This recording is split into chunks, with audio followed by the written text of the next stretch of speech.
Chapter 18. Goblins. At some point in the last couple of hours, the rain had started falling on Beth, Peter, and Eliza as they made their way through the wilderness. Then, in the last hour, as darkness approached, it had really started pouring. Beth and Peter were warm and dry thanks to the cloaks they'd been given when they were transported to Arenia. Meanwhile, Eliza didn't seem bothered in the slightest. Some kind of perk associated with her class. Still, it was a long time to spend in a wet forest, and all Beth could think was that the sooner they got to Pallmeyer, the better. Try as she might, Beth couldn't help but notice every time Peter unconsciously touched the hilt of the simple short sword at his hip. It looked odd hanging there, and his large stomach kept pushing on the hilt, causing the sheathed blade to bang awkwardly into his leg with every step. Eliza had insisted he wear it, though, arguing that the presence of the weapon was just as important as the knowledge of how to use it. He'd resisted, not wanting to deprive Eliza of her melee weapon, but when she'd produced a knife out of her pack that could skin a dinosaur, he relented. It bothered Beth deeply, seeing her normally quiet husband walking around with a weapon whose only purpose was to kill, but she also knew Peter better than anyone else in this world. Ever the pragmatist, he was doing what he thought was necessary for the survival of him and his family. And much as she hated to admit it, he was probably right. She'd overheard enough of her kids' D&D games to know that a place like this wasn't about hugging enemies until they became your friend. They were skirting the edge of a bowl in the forest when Eliza abruptly dropped into a crouch, grabbing Peter by the shoulder and pulling him down beside her. Beth followed suit, unsure of what prompted Eliza's sudden movement. The ranger put a finger to her lips, cautioning silence as she peered into the rainy forest bowl. After a moment, she pointed. "Do you see the smoke?" she whispered. Beth peered into the mist, but couldn't make out anything more than a sheen of depressing wet. She was about to give up when she made out the slightest hint of smoke. "There?" she said, pointing. "I see it too," Peter said. "Any chance it's someone friendly?" Eliza shook her head. "No. One of my skills is leveled high enough that I'd know if they were friendly. They're not." "Who is it then? Bandits?" "Very unlikely," she said. "That spot's too exposed to be a hideout, and no bandit would start a fire if they weren't at their hideout, unless they were trying to lure someone in. But we're too far from any roads for something like that. No. My guess would be goblins." "Goblins?" Beth said. She was hardly a goblin expert, but she knew they weren't something you wanted to run into. "Are there any other options?" "Sure.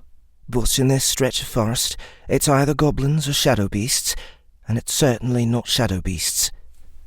"What's a shadow beast?"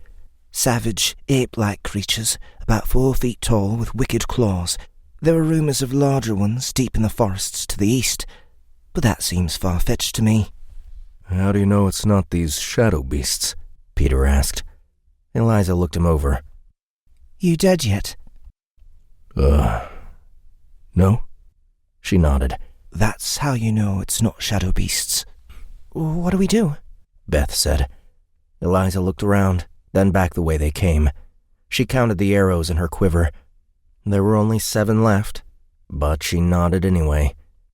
"We fight," she said. "Fight?" Beth exclaimed. Eliza glared at her, and Beth cringed sheepishly. In a quieter voice, she said, "Sorry. But fight? You've only got a few arrows, and Peter is level 2 with his short sword skill." "Level 3? Peter interjected. "That's great, hon. But aren't we talking about trained killers here?" Eliza hummed and hawed. I wouldn't call them trained killers. Vicious little buggers. But they rely on numbers, not skill. It's miserable weather, and there's only one fire, so I'm guessing 6 goblins at the most. A leader, 2 on watch, and then another 2 or 3 at camp." 6 seems like a lot, Peter said. "I agree," Beth said. "Can we go around? Or backtrack and find a different route?" Eliza shook her head. "We need to get to one of my supply caches, and the closest one is on the opposite side of the valley. If we backtrack, it's an extra 2 days, and we'd have to finish the trip with no more food or arrows. Frankly, you two aren't capable of that. As for going around, well, I don't know if you noticed, but you're not the sneakiest duo in the world. If they spotted you, you'd surrender all our current advantage and be killed, or worse, captured. If we ambush them, we can bring down their numbers right away and make it a fair fight. What would you do if we weren't here? Peter asked. Beth nodded. It was a good question. Just me. I'd sneak past, Eliza said. But if you want to try that route, I won't reveal myself if you get noticed. I like you two, but not enough to risk my life for your stupidity. Okay, let's do the ambush, Peter said. How would that work? Beth glared at him, annoyed at being cut out of the decision, and Eliza took notice. You going to be able to do this? She asked Beth. You don't look convinced. Beth clenched her fist and banged it into the dirt. I don't want to kill anyone. Eliza put her hand on Beth's shoulder and left it there until Beth made eye contact. Your kids, Angela and Mark, she said. Beth nodded. Would you be able to do this if one of them were tied up in that camp, being prepped for dinner, or worse? Of course, Beth said. I'd do anything. Okay, Eliza said. Then here's the thing. Those exact goblins have almost certainly done that to others in the past. If one of your children came into this world near here, they could very well have suffered that fate. So, what's the difference? Getting vengeance, stopping someone from suffering that fate in the future, maybe even rescuing someone. All of those are noble goals. Today, they're reachable, while also saving our own skins. It just feels wrong, Beth said. They're evil, honey, Eliza said. Simple as that. They steal and kill and worse wherever they go. All sorts of evil in this world, and you'd best get used to it. Orcs sacrifice the living to the dark gods. Demons play with the souls of the damned. Shadow beasts kill and devour every sentient creature that enters their land. There's a grey area with some species, but goblins aren't one of them. Beth looked down at the dirt. Finally, she nodded. It's the right decision, Eliza said, squeezing Beth's shoulder. Then her demeanor hardened. Here's the plan. We get as close as possible without you two getting noticed. When we're in position, I'll take out the leader at the campfire and anyone else I can hit while they're in disarray.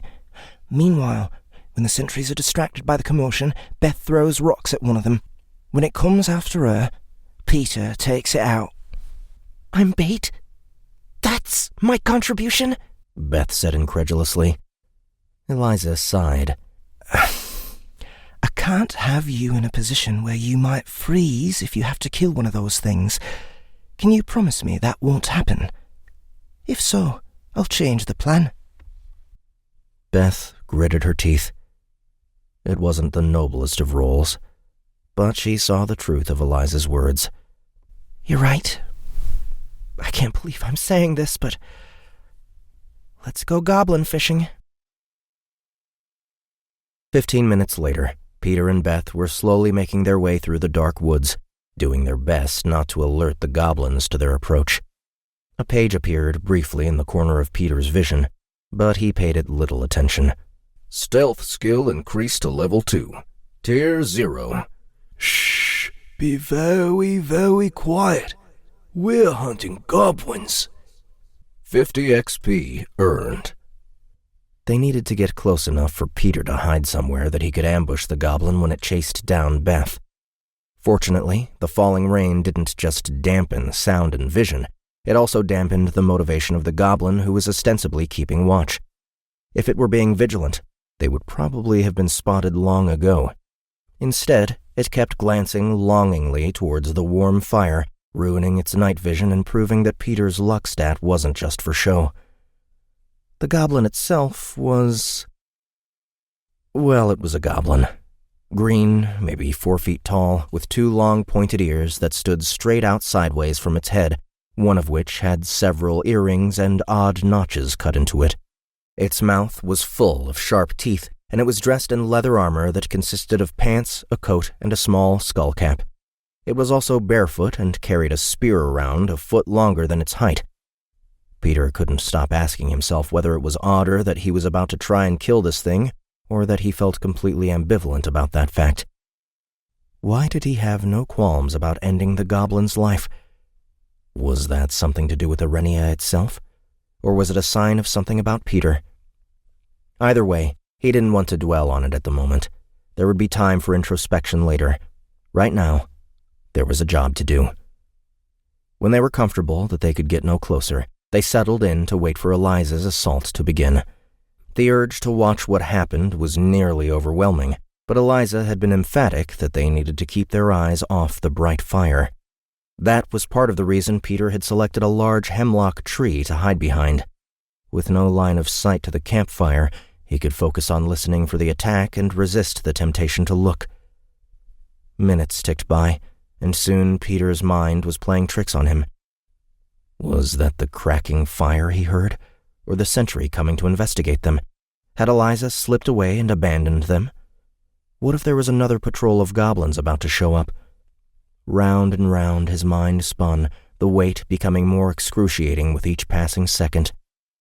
Shouts suddenly erupted in the campsite as Eliza's ambush began, the yelling of goblins cutting off in abrupt gurgles any time one of Eliza's arrows found its mark. Risking a glance, Peter peered around the tree trunk to see that the goblin campsite was in complete disarray as they scrambled to find out where the unknown archer was firing from. Peter had hoped that maybe the goblin sentry would be distracted by the commotion, but instead it was peering into the forest, its eyes searching for any other assailants that might be lurking nearby. A wave of doubt rocked Peter.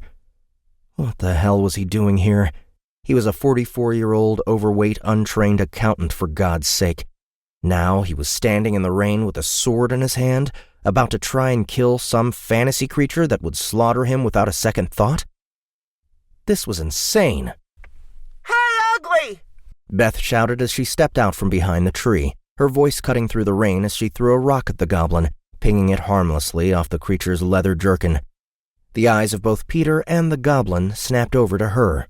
You disgust me! This is your last night on Earth!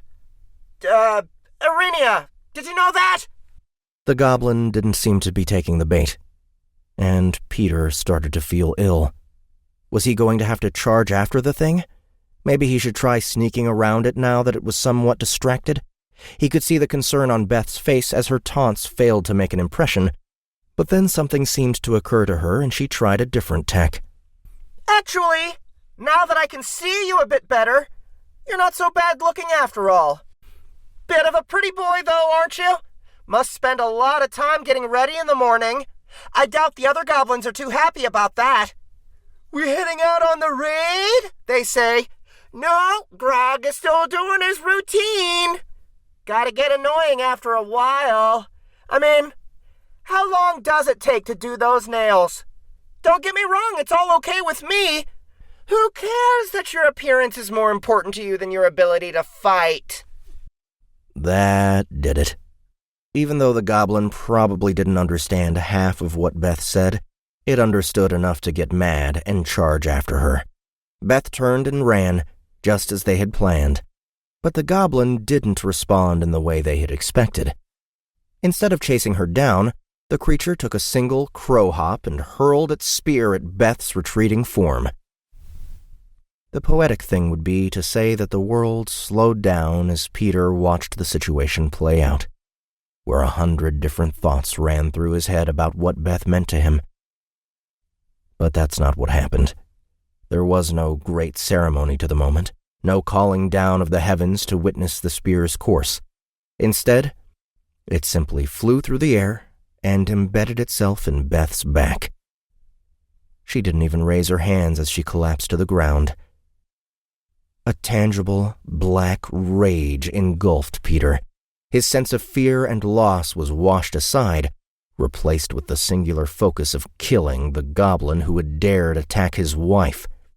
Peter roared as he sprinted from his place of hiding, not caring that it announced his position and obliterated his advantage of surprise.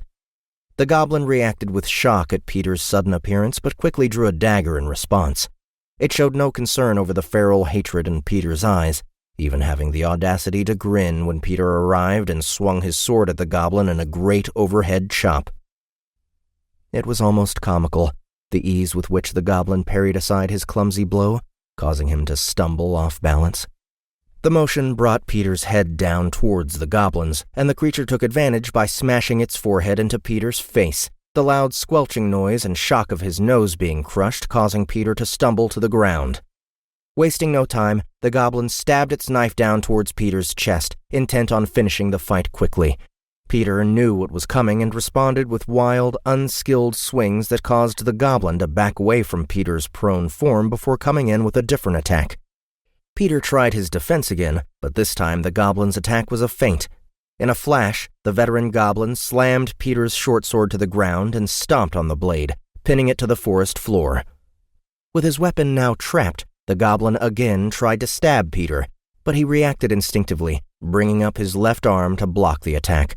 While he was successful in blocking the blow, it came at a price as the blade plunged between the bones of Peter's forearm, slicing through flesh and muscle to emerge on the other side. Peter roared in pain. The agony of that dagger wound should have sent him into a panic, and 30 seconds ago, it would have. But since then, Peter had witnessed this pissant goblin throw a spear into Beth. His Beth. And instead of the pain scaring him off, it was like the spark that ignited the Hindenburg. Before the goblin could withdraw the dagger from his arm, Peter's roar of pain transformed into one of fury. With a vicious twist of his arm, Peter used his own bones as a pry bar to wrench the weapon out of the goblin's grip. The creature immediately knew that it had lost its advantageous position, but before it was able to put space between itself and Peter, the large man grabbed the goblin by the ankle and yanked, tripping up the creature and causing it to fall onto its back. The monster kicked at Peter's face and hands in an attempt to loosen the death grip on its ankle, but Peter ignored the blows, pulling himself onto his stomach and dragging the goblin towards him. Constitution +1. Oh, wow! You are definitely going to feel that in the morning. Now Peter's vastly superior bulk came into play. As he got himself onto the goblin's legs, the creature could do little but squirm as Peter clawed his way up to the creature's chest. Now straddling the goblin, Peter began raining punches down onto the face of the creature who had killed Beth, his mind clouded by the visions of his life with the woman. Their first meeting, finding out she was pregnant, resolving to make it work, the birth of the kids, summer vacations. In his sorrow and rage, Peter was only vaguely aware of the pain in his left arm every time he punched with it.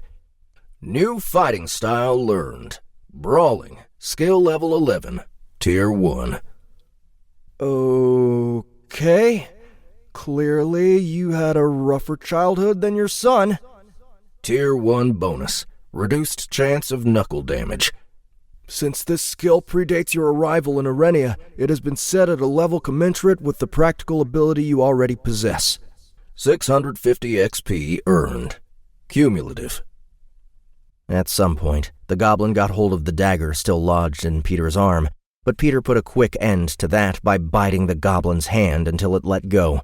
The event drew Peter's attention to the dagger, though, and he unthinkingly yanked the blade free of his arm and started stabbing the goblin over and over, completely oblivious to the creature's squeals of pain as he reduced it to a shredded pulp. He didn't even notice when the sounds stopped entirely. New weapon skill learned. Small blades. Skill level 1. Tier 0. It's not pretty, but you're getting the job done. 50 XP earned. Small blade skill increased to level 2. Tier 0. Loving the enthusiasm there, big guy. One-handed weapon skill increased to level 5. Tier 0. Peter? Small blade skill increased to level 3. Tier 0. If this continues much further, I may need to grant you the painting skill. 150 XP earned. Cumulative. You have slain a level 5 goblin scout. Yay! You got your first kill.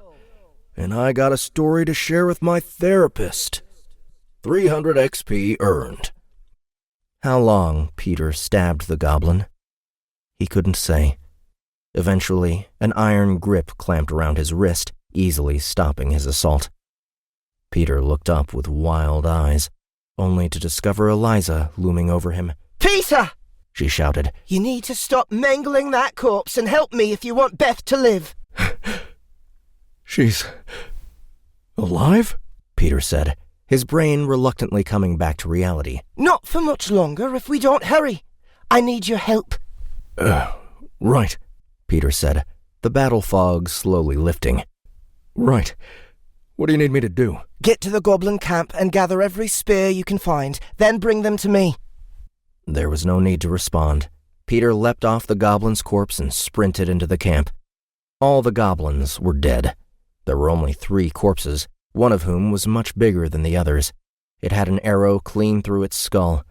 Apparently, size hadn't helped it much. The other 2 had been felled with only 3 more arrows, a testament to Eliza's clinical skill with the bow. Racing around the camp, Peter gathered every spear he could find. There were 4, but the 2 on the ground beside the leader were significantly thicker than the others. It was awkward to carry them all, but Peter wasted no time sprinting back to where Beth had fallen. His path took him past the goblin he'd killed, and he had to fight back a wave of nausea at the sight. In his rage, he had nearly decapitated the creature. Everything from the chest upwards was a pulped mess. It was hard to reconcile that he was the agent of such a gruesome act.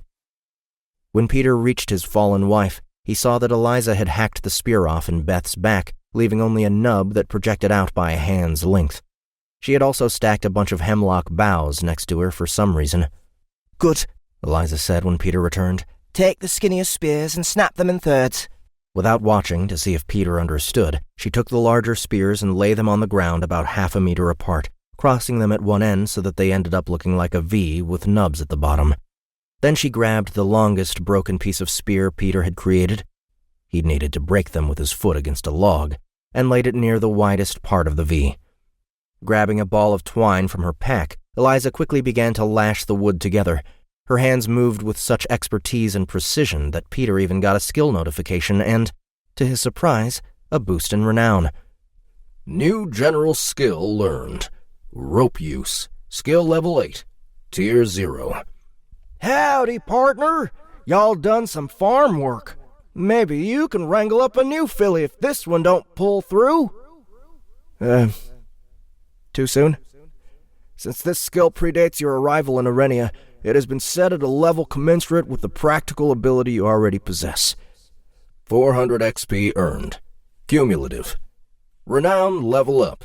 Level 6 achieved. XP 5,400. XP to next renown 2,000. Eliza spared a glance at Peter before refocusing on her work.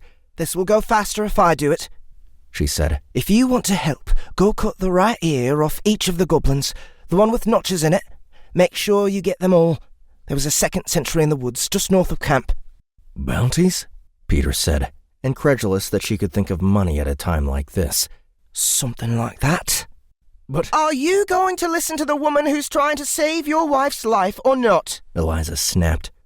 Chagrined, Peter headed back to the camp. "And get me my sword!" she shouted at his retreating form. Peter scrambled back to the camp and set to the grisly work. It didn't take long, disturbing as it was. The ear from the goblin he'd killed was pretty mangled, but he cut it off anyway, not knowing the purpose of the ears to begin with. With a shove, he jammed the hard, green appendages into his pack and hurried back to Eliza and Beth. During his absence, Eliza had lashed the thicker spears together where they crossed over at the tip of the V, then lashed the broken spears crosswise to create a stable, triangular platform. She'd then covered the entire thing in the hemlock boughs to create a makeshift stretcher. Together, Peter and Eliza carefully lifted Beth onto the stretcher, keeping her face down, with the sawed-off spear poking skyward out of her back. "Peter?" Beth whispered. He hurried to her and held her hand. When she felt him there, she gave a small smile. "I don't feel so good, honey. Think I got stung by a bee." He smiled back at her. yeah, Big B. The stinger's still in there, so we're gonna take care of it. You try and stay awake. "Okay," Beth said. before promptly passing out. Eliza waved Peter to the small end of the stretcher while she took the wider handles where the bulk of Beth's weight would lie. Shouldn't I? Peter started. No, you shouldn't, Eliza said. I have a hell of a lot higher strength score than you, no matter what appearances suggest. Don't judge by appearances in Arenia, or it could be the end of you. You just follow, look out for roots, and try to keep up. Much to Peter's surprise, Eliza broke into a jog. He was able to keep up. Barely, but he was deeply concerned about jostling Beth. He had faith in Eliza's judgment, though. If the ranger thought speed was more important than stability, there had to be a good reason. For the first 15 minutes of the trip, Beth would fidget and moan. For the second 15 minutes, she stopped fidgeting and simply moaned. By the time a half hour had passed, she wasn't even moaning anymore. Peter was deeply concerned that she died, but if she was alive, stopping to check would only be harmful. So they ran. Another 10 minutes went by. Peter's legs screamed at him, and his arms ached, especially where the muscles were lacerated from the goblin's knife. The only time they stopped was when Peter voiced concern that the blood on his hands would cause his fingers to slip. Eliza's solution was to lash Peter's good hand to the stretcher so that he wouldn't drop it. Now they were white from a lack of blood flow, and his grip had almost given out completely. But Peter wouldn't stop or complain. He would collapse dead on the ground before he gave up on Beth. Endurance +1. Sure, your wife got stabbed through the back with a spear, but you've spent years stabbing yourself in the heart with cheeseburgers. It's 50-50 as to which of those things is going to kill someone tonight. They continued all the way to the far side of the bowl, never slowing their pace despite the darkening night and miserable conditions. Peter's mind began to dissociate, simply focusing on getting one step in front of the other. So it was that when Eliza finally ordered a halt, she had to shout at him several times to get him to stop. Peter stumbled and nodded blankly, then looked around. They were just below a small pass in the hills. Tall green grasses and birch trees grew to either side of the path, and unlike most of their journey, they were now on an actual trail. Peter followed Eliza's directions and deposited Beth to the side of the path. The older woman darted into the bushes, disappearing to God knows where, while Peter used his teeth to work at the knots that held him bound to the stretcher. As soon as he got himself free, he slid up next to his wife, unable to muster the energy to stand. Come on, honey, he whispered. He felt at her throat. There was a pulse, but it was so weak. You can do it. Just hold on a bit longer, okay? We need you. It felt like forever for Eliza to return. When she did arrive, she was carrying a large bag in one hand and a full quiver in the other. Dropping to her knees beside Beth, Eliza dumped the contents of the bag on the ground, rummaging through them until she found a small blue bottle. It looked like the health potion Peter had taken when he first got to Arenia, but lacked the odd swirling. Eliza held up the vial and looked seriously at Peter. We only get one chance here. I have a mild healing spell, but it's not enough to close a wound like this. That's why I left the spear in, to prevent bleeding. The problem is, Beth won't heal with that spear in her, so I'm going to pull out and immediately cast my spell. Hopefully, that will be enough to keep her alive while you administer the healing potion. Understood? How do I get her to drink? She's unconscious, Peter said. Use this, she said, handing a small bag to Peter. Just hold her under her nose and she'll wake up.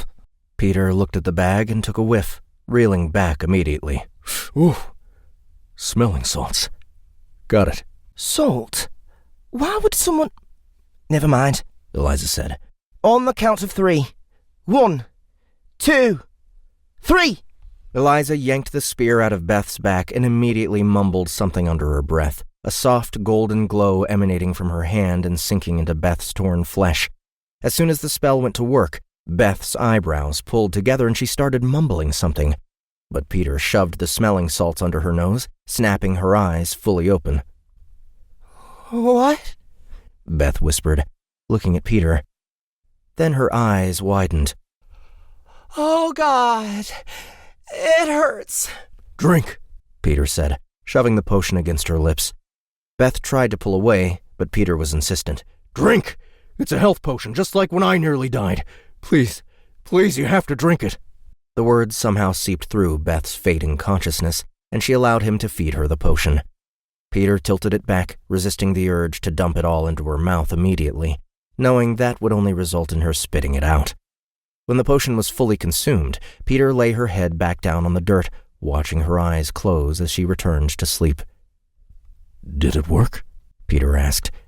He'd expected the same kind of miraculous healing he'd experienced, but it didn't look like anything was happening. Looking at Eliza, he saw that she was smiling. "Yes, it worked," she said. "A healing potion like that takes time, though. She'll sleep through the night while she heals, and she'll probably have some soreness in those muscles for a long time to come. Meanwhile, we'll make camp and give her a fire to stay warm." The thought made Peter nervous. "Isn't a fire risky? I don't want to bring in any more goblins." Eliza shook her head. "We covered a lot of ground in that run. We're close enough to Palmyre that we should be able to risk a small fire without calling up trouble. And if we do, well, this old gal has a lot of surprises. Never attack a ranger at her cache." Peter cocked his head. "Wait, what?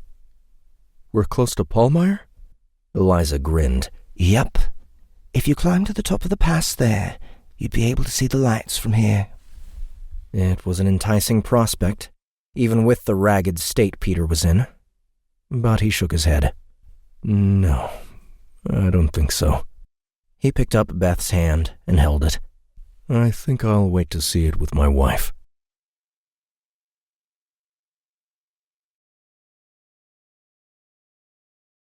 Chapter 19. Death as Life.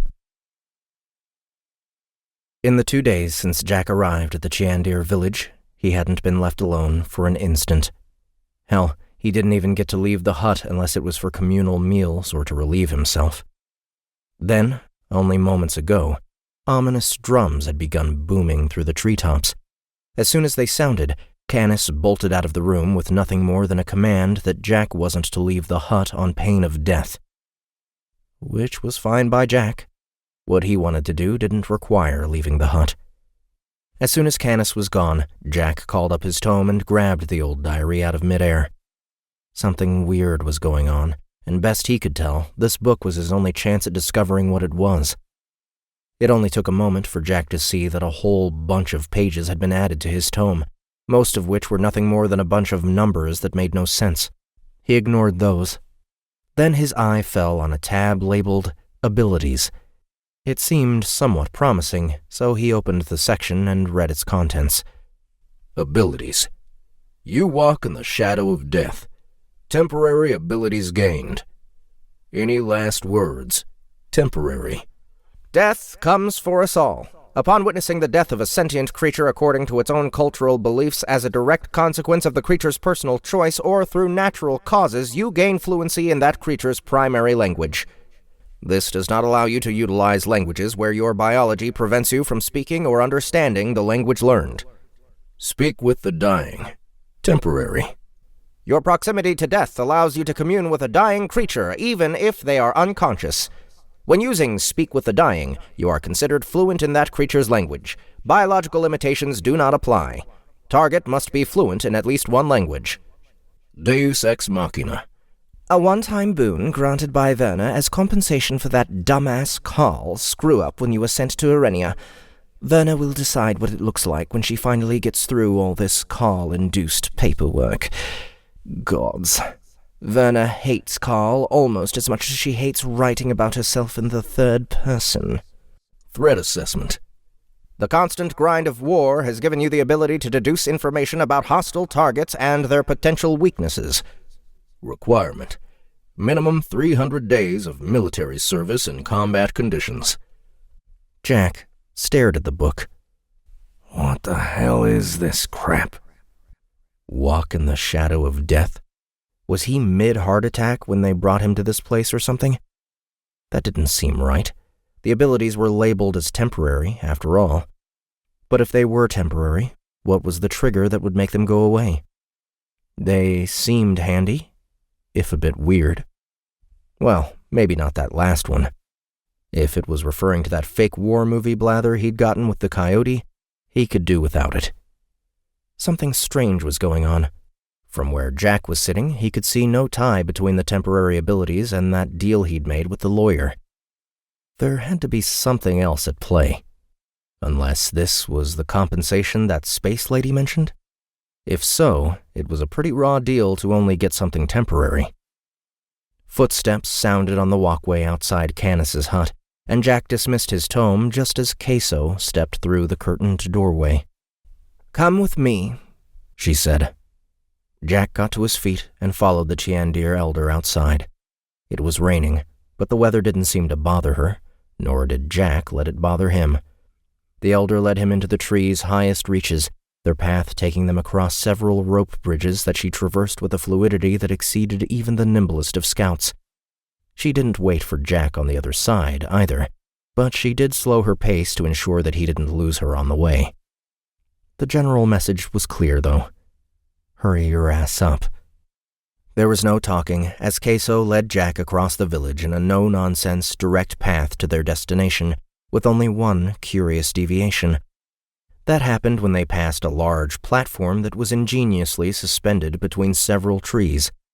The platform had the feeling of some sort of meeting place, with sloping seating for viewing that ringed the central area like an amphitheater. There were only 3 occupants in the space, 2 warriors and 1 heavily injured, frantic scout who was being dragged towards a large hole in the center of the amphitheater floor. When the warriors got to the hole, they unceremoniously tossed the scout in, his screams echoing for more than 5 seconds before cutting off with a distant thud. The whole affair occurred without Queso or the warriors acknowledging each other. Still, there was no doubt. The incident was prearranged to show Jack that the manner of his capture had been investigated, and they decided Jack was telling the truth. Whatever that meant for Jack's fate was still unknown, but it was certainly better than the alternative. Eventually, Queso led Jack to what he suspected was the highest point in the entire tree village. There were no more huts up here, just small rooms set into the trees themselves, almost as though they'd grown that way. Some of the rooms had a single warrior and elder stationed outside the door, but most of them were empty. One of them was different, though. This one had many elders outside, and the only warrior present was Canis. They soon noticed Queso and Jack's approach, and he immediately picked up on the somber mood. Queso. Jack, Canis said, nodding to them each in turn. The elders looked at Jack with wary suspicion. Jack raised an eyebrow to Canis, who shrugged as if to say, "I don't know why you're here either." One elder stepped forward. Her hair had lost any traces of yellow, replaced entirely by silver, and the remaining red hair had lost its luster. It was hard to tell age with something as alien as the Chiandir, but the elder looked ancient. Probably older than Jack was. "You are the human named Jack," the elder said. "I am Novus." She gestured to the door of the hut. 2 days ago, Pash began the rebirth. He has since stalled, his body resisting the change. If he does not progress soon, he will die. "He was not ready," one of the elders snapped. "These things are never certain," Queso said calmly. "Pash had no chance of surviving his wound. The flesh had festered, and his blood was poisoned. Rebirth heals all wounds, restores all limbs. His actions in battle earned him the right to try, regardless of his chance for success." "This is true," Novus said, shutting down any further second-guessing. "But he is dying nonetheless. So, we look to you, Jack. What do you think we should do? Do we plunge a knife into his chest and allow him a peaceful transition to the afterlife? Or do we wait, refusing to interfere while allowing him to persist in great pain?" It was a test. Any idiot could see that. "Why ask me?" Jack said. "I figure Pash likely has some thoughts on the matter." The gathered elders laughed, and Canis managed to look embarrassed. This is not possible, Novus said. If you went inside the hut, you would see why. Jack gritted his teeth. He did not like being laughed at. They were clearly trying to back him into a corner, but they didn't need to get their rocks off in the process. Maybe I'll do that. Then we'll decide what's possible. A general murmur of discontent rose amongst the elders, other than Novus and Queso, who looked at him with great curiosity. They glanced at each other, and after a moment, Novus nodded. Very well, she said. There was an explosion of indignation from the other elders, but Novus silenced the crowd with a gesture. She looked at Jack with an intensity that would have put a younger version of him on edge. I will allow you to enter, Jack, but know this. Our custom dictates that only an elder, the caretaker, or a Chiandir war leader may cross that threshold. If you choose to do so, you will be bringing the shadow of death down upon you. Jack couldn't help but laugh at her choice of words, his sharp outburst catching Novus by surprise. Lady, word on the street is that I already walk in the shadow of death. He gave her a wink. Better luck next time. Ignoring the shocked expressions of the gathered elders, Jack pushed aside the curtain and stepped into the room. Jack expected Pash to be in a coma-like state when he entered the room, or even encased in some kind of cocoon. Instead, he found something still vaguely humanoid but covered in a semi-transparent, grub-like sheath that completely encompassed the Chiandir scout, oozing pus and generally stinking up the place. The smell wasn't helped by the warmth, far warmer than anywhere else in the village. There was no fire to account for such an uncomfortable temperature, but Jack noted the thick black bags placed in a circle around the room. 2 of them sat on either side of the door, and Jack nudged one of them with his foot. Not hot, but warm enough that she couldn't carry it for long. Hot coals stuck in sandbags if he had to guess. Jack turned his attention back to Pash's writhing form. The pallet beneath the grub-like Chiandir was completely soaked with pus. That much oozing can't be a good sign. No. It is a sign the transition is failing. Jack looked into the shadows where the low voice had come from. He hadn't noticed anyone when he entered, but then saw an old Chiandir warrior shuffling out of the darkness. From the girth of his arms and chest, the old warrior must have been gigantic in his youth, possibly even larger than Canis. Somewhere along the way, he had lost both of his legs, and the rest of his body was a tapestry of scars. If landmines were a thing in this world, the warrior looked like he had stepped on one. The old warrior dragged a basket and small drum behind him as he made his way to Pash's body. Once there, he pulled a hunk of thick, fatty meat from the basket and dipped it towards Pash's white head. A round, tooth-covered hole opened up and devoured the flesh, beckoning for more. The old warrior saw Jack looking and nodded to Pash. During rebirth, the body constantly hungers for food. It is more reflex than desire. He paused and shook his head forlornly. Even as he is dying, the body hungers still. You're the caretaker? Jack asked. The old warrior nodded. Yes. My name is Sextus. The warrior caught Jack's glance at his missing legs and gave a wan smile, waving at the missing limbs dismissively. Our war leader's time had come and gone. He knew I would depose him soon, so he took us into one last battle against a wyvern, hoping to remember the excitement of his youth. It was ill-advised, and the hunt did not go well. Had I ordered a retreat, he would have been killed, and I would have become war leader. But I chose not to. Why not? Jack asked. It wasn't what was best for the tribe, Sextus said simply. Hatha was a brilliant and strong war leader, and the tribe needed him as an elder more than it needed me as a war leader.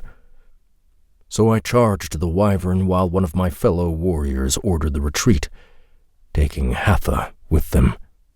Let me guess. He became war leader instead of you?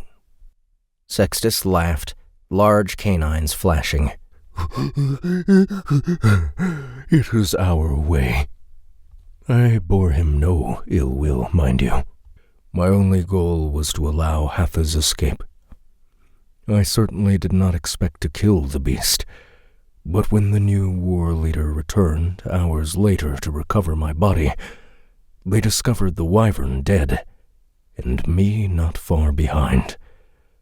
Both of my legs had been destroyed beyond repair in the beast's death throes, but before falling unconscious, I somehow managed to break my spear in two and use the leather from my sword's hilt to tourniquet my wounds. Somehow, I had survived. He smiled. Hatha had the honor of consuming the wyvern during the rebirth, which was nice. Jack cocked his head. Shouldn't the attempt to depose Hatha have failed since you still killed the wyvern? No, Sextus said. Hatha followed the order of a challenger. If that happens, the deposition is always considered to have succeeded. Seems like a pretty raw deal for you, Jack noted. Jumble up that order a bit and you get to be a war leader for a few seconds, come back a hero, then get your legs back when you're reborn as an elder. Hell, if you ask me, you sound like exactly the kind of guy the elders want producing the next generation of Chiandir. Sextus chuffed out a laugh and leaned towards Jack conspiratorially. You and I are old and wise, human. Do you honestly believe the mating habits of an entire tribe could be as simple as our customs claim? He grinned heartily. Just don't tell Canis. He's an idealist. That was when Jack realized the resemblance between this old warrior and Canis. He couldn't help but laugh. That why you're doing this job? No, nothing of that sort, Sextus said, shaking his head. He gestured to his legs. The caretaker is always an elderly warrior who watches over the Chiandir as they pass through death and into a new life. What warrior could be better at that role than one who has walked that road twice? Jack gestured to Pash's writhing body. Except that sometimes... The warrior nodded somberly. Sometimes I fail in my caretaking. Pash is at the point where his heart must stop beating if he is to proceed, but his body resists. His heart needs to stop. As a response, Sextus reached over and poked a finger into Jack's chest. The heart of a scout, he said. Then Sextus took Jack's hand and placed it on his own chest. The hearts of a warrior. Jack could feel the beating of two hearts, one on either side of the powerful chest. The old warrior released Jack's hand. There is a point in the rebirth where the scout's heart stops beating and the warrior's hearts begin, Sextus said. At that moment, between beats, we die. When we die, we enter the realm of Noct, the god of the dead and our patron deity. Only through his blessings are we allowed to leave and experience rebirth.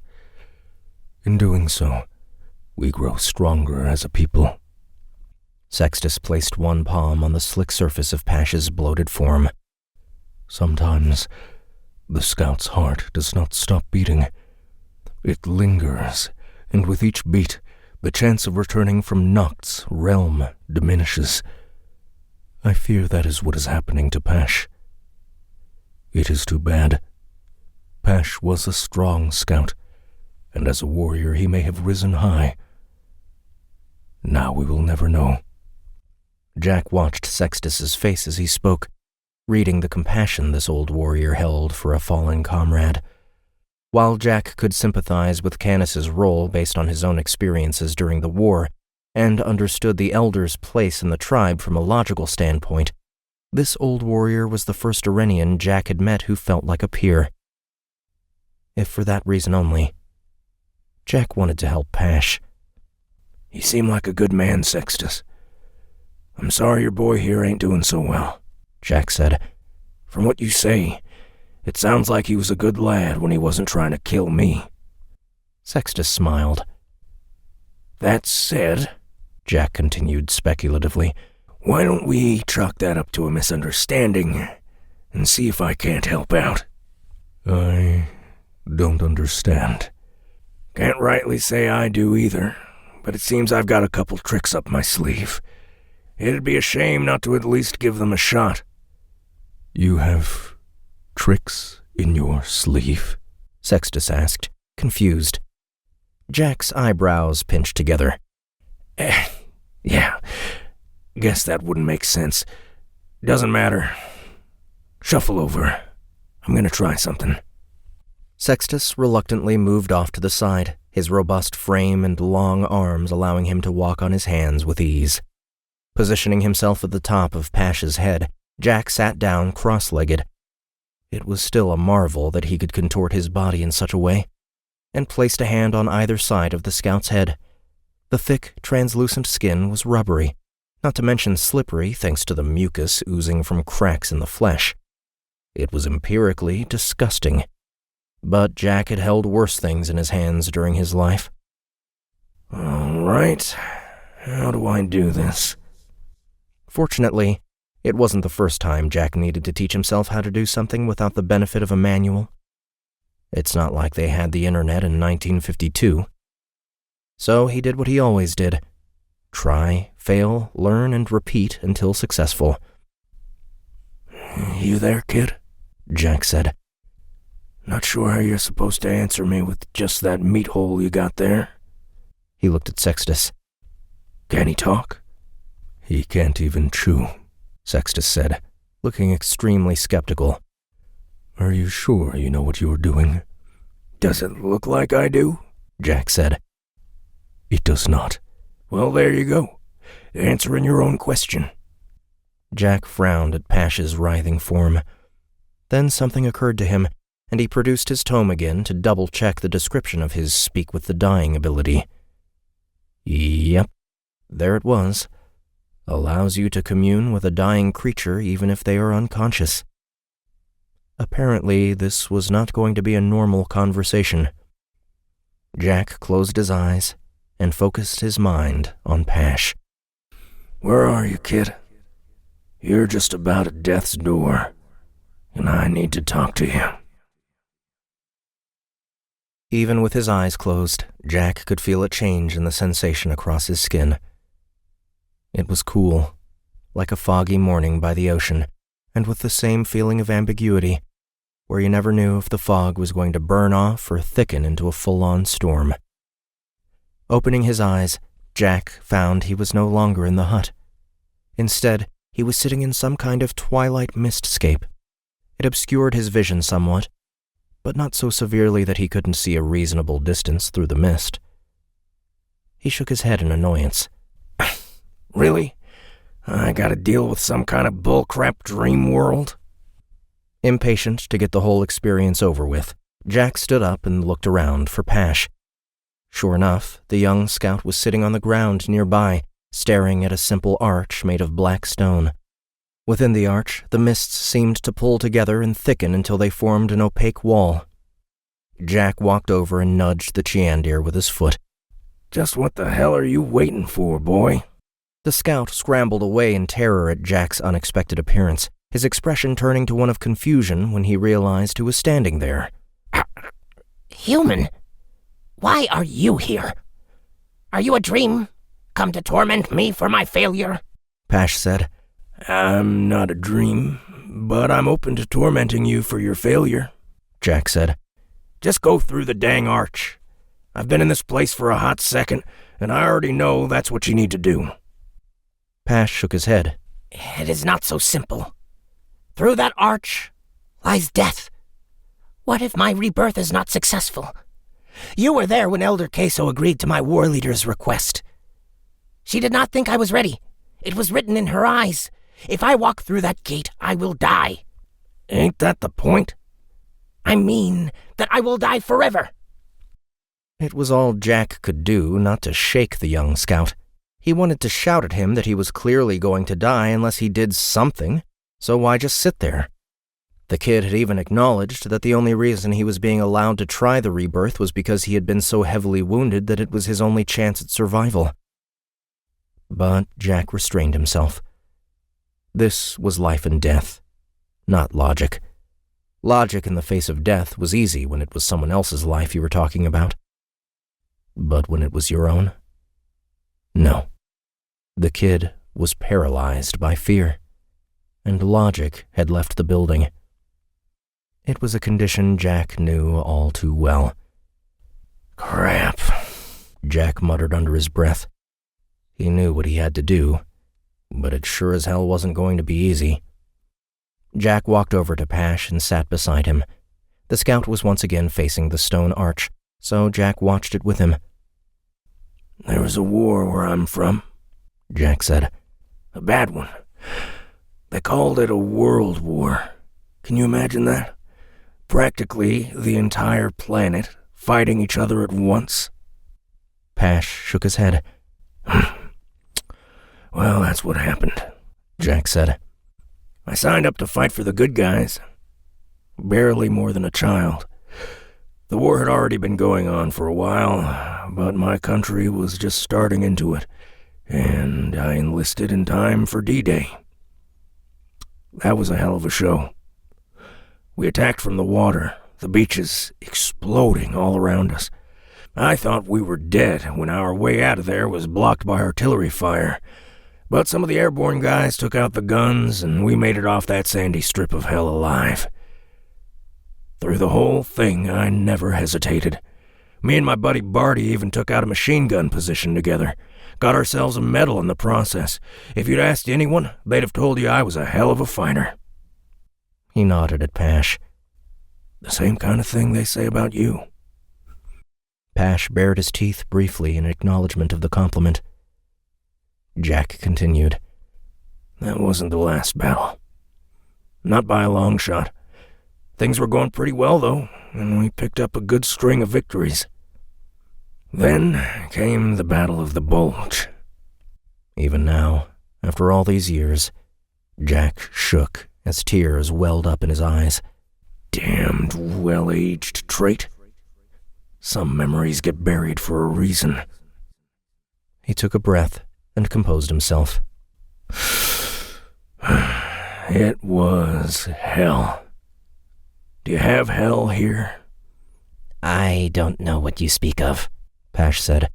We have the Plains of Torment, where those who have made pacts with demons go if they should lose control and be claimed. That'll suffice. It sure felt like someone made a pact with a demon. But instead of hot, that place was cold. Cold enough to freeze the balls off a brass monkey. And every day, you woke up wondering if that was the day you'd be blown to pieces by the artillery. Practically every day, someone was. We churned through recruits, but we held on, dug into our foxholes and prayed to any god who would listen that a shell wouldn't hit us. Then one day I snapped. I was cold, tired, and sick. I'd barely slept, and I'd been working war for so long that I couldn't remember what civilian life even felt like. And when that artillery started whistling and the trees started exploding, something inside of me broke. I just sat down on the ground and started rocking back and forth, sobbing. I was so goddamn afraid of dying that I couldn't even move to the nearest foxhole. But you lived, Pash said. You overcame your fear and survived, or you would not be here now. You have the soul of a warrior. I didn't overcome shit, kid. I survived because Barty, the man I'd met in basic and fought an entire war with, the best friend I've ever had in my life, got out of his own foxhole and dragged me back with him. Most heroic thing I've ever seen in my life, and you know what his reward was? Pash shook his head. He got his goddamned face blown off. The last moments of his life were spent bleeding out on top of me in that foxhole. The brave one died, and the coward survived. Jack climbed to his feet and inspected the stone arch. Why do you tell me this? Pash asked. Because fear is inevitable, kid. And being terrified of dying is something that happens to all of us. Some of us are heroes who push past it, like Barty. And some of us aren't, like me. But after that moment, I never shied away from death again.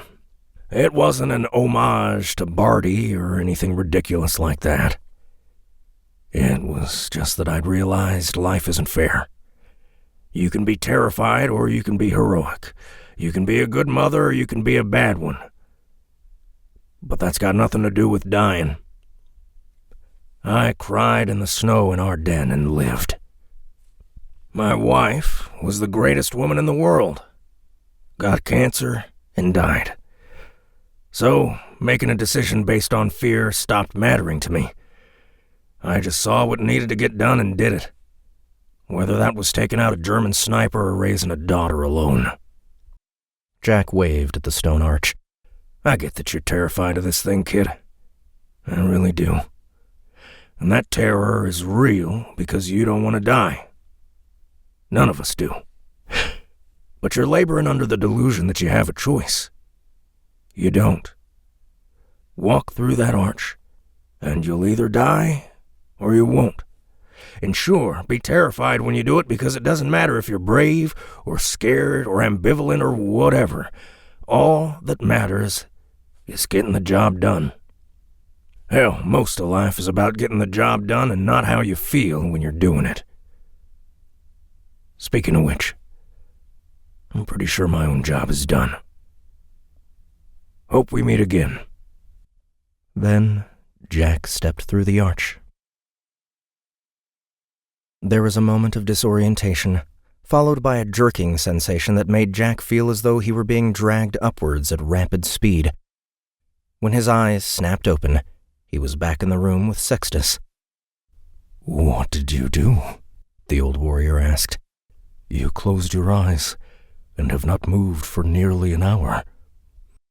Jack removed his hands from Pash's writhing form and wiped them off on one of the pallet's few dry spots.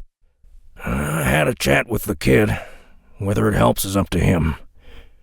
Or maybe he's not supposed to be reborn. Either way, that's the best I've got. "You can speak with the dying?"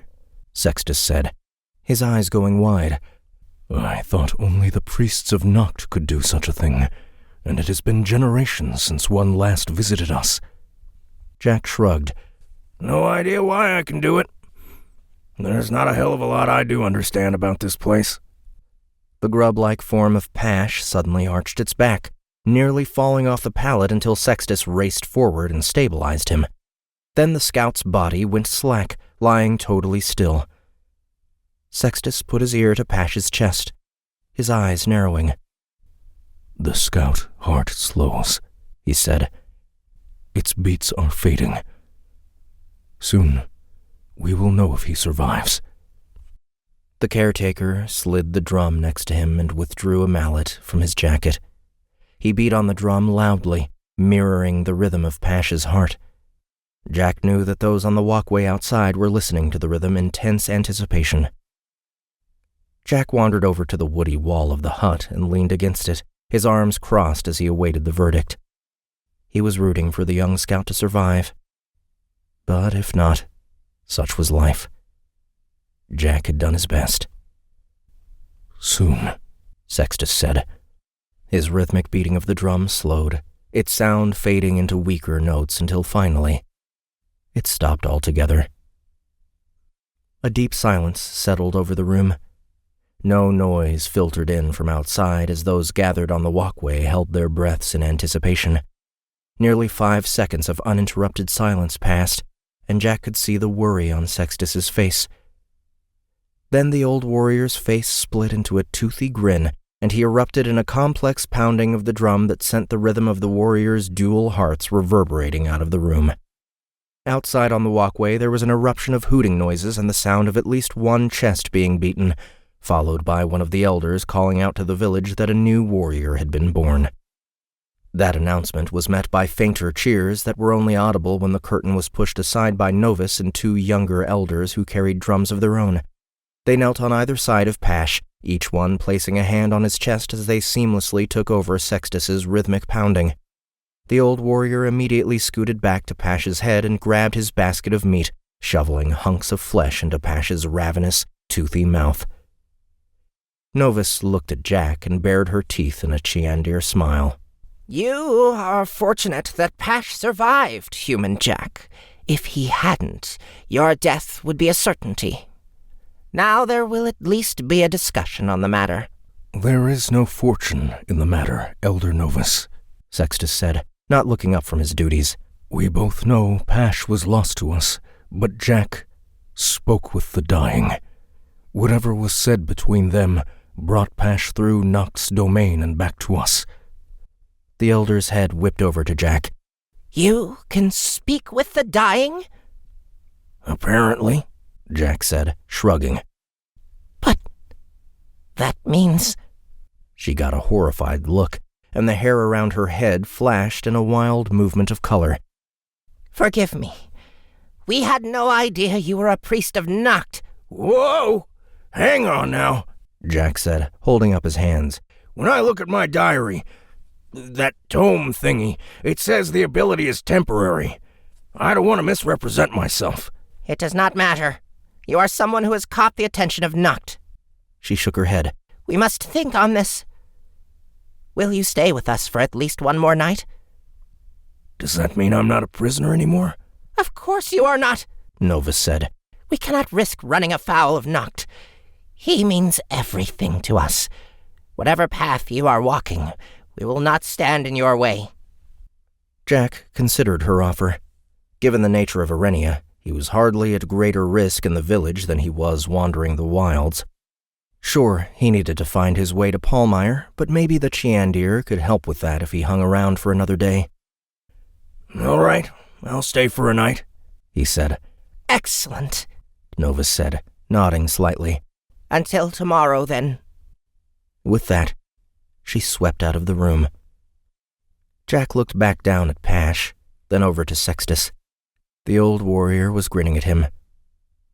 You have no idea, do you? The old warrior said. Jack shook his head. Not a damn clue.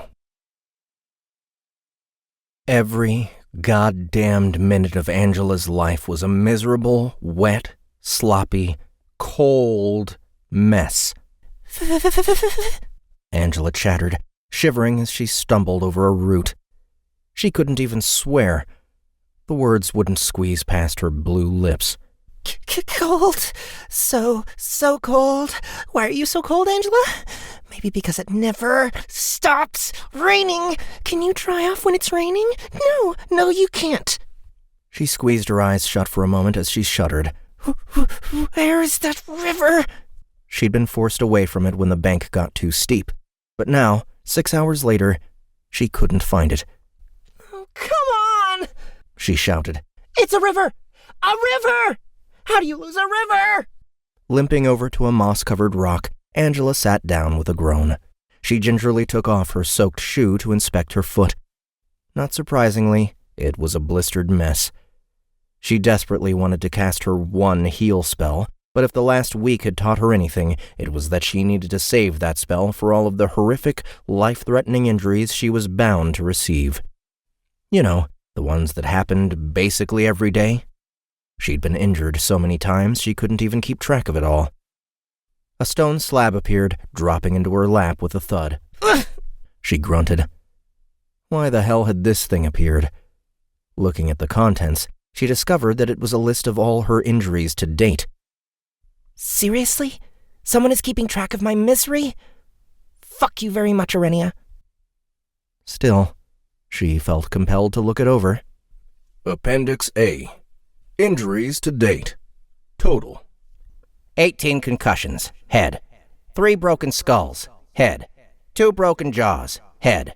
27 broken ribs. Leg. Left. 1 meniscus tear, 1 ACL tear, 1 MCL tear, 1 PCL tear, 1 LCL tear, 1 broken kneecap, 3 broken fibula. Leg, right. 3 meniscus tears, 3 ACL tears, 2 MCL tears, 1 PCL tear, 1 broken femur, 1 broken tibia, 2 broken fibula. Arm, left. 1 broken collarbone, 1 AC separation, 1 broken humerus, 2 broken ulna, 3 broken radius, 2 broken carpus. Arm, right. 3 broken collarbone, 1 broken humerus, 2 broken ulna, 3 broken radius. Nervous system. 1 electrocution, 1 severed spinal column. Total blood lost, 4.3 liters. Damn, Angela muttered. Nature in Arenia was a bitch. At least she picked up another +7 to Constitution as a result of the beatdown she was receiving. Angela reviewed the list again and shook her head. That can't be right. 18 concussions. She mentally ran over the last week. Probably got one falling out of the tree. Then there was the deer, slipped on those rocks. Probably another 8 from all the times I fell in the river. The boar attack, that ram thingy, fell out of a different tree. The hill incident, the sapling. Falling off the ledge in my sleep. Hitting my head when I passed out after eating that fruit. The mangular. Whatever the hell that thing was. Angela reviewed her list again and realized she was already over 18. Yikers. I am awful at this. There was no way to deny it. Nature sucked. Angela could appreciate its importance, but actually spending time in it? Fuck that noise. All she wanted was a comfy chair, a warm fire, and a goddamned movie or something. What passed for a movie here? A bard? Yeah. A sexy bard with like 57 charisma and a dearth of clothing. That's what she wanted. Looking around, Angela gave every living creature in the vicinity the double middle finger. Yeah, that's right. Fuck all of you. Druid my ass. A twig snapped behind Angela, and she leapt to her feet, taking off at a dead sprint despite her ragged state. A week in this godforsaken place had taught her that it was always best to run. After all, the only things that chased you were the ones that wanted to eat you. Pain shot through Angela's now shoeless foot every time her blistered flesh hit the rough forest floor, but she didn't dare slow down. Even now, she could hear the racket of trees breaking behind her. Whatever was chasing her was damn big. Sparing a quick glance at her pursuer, Angela's eyes went wide. What is wrong with this place?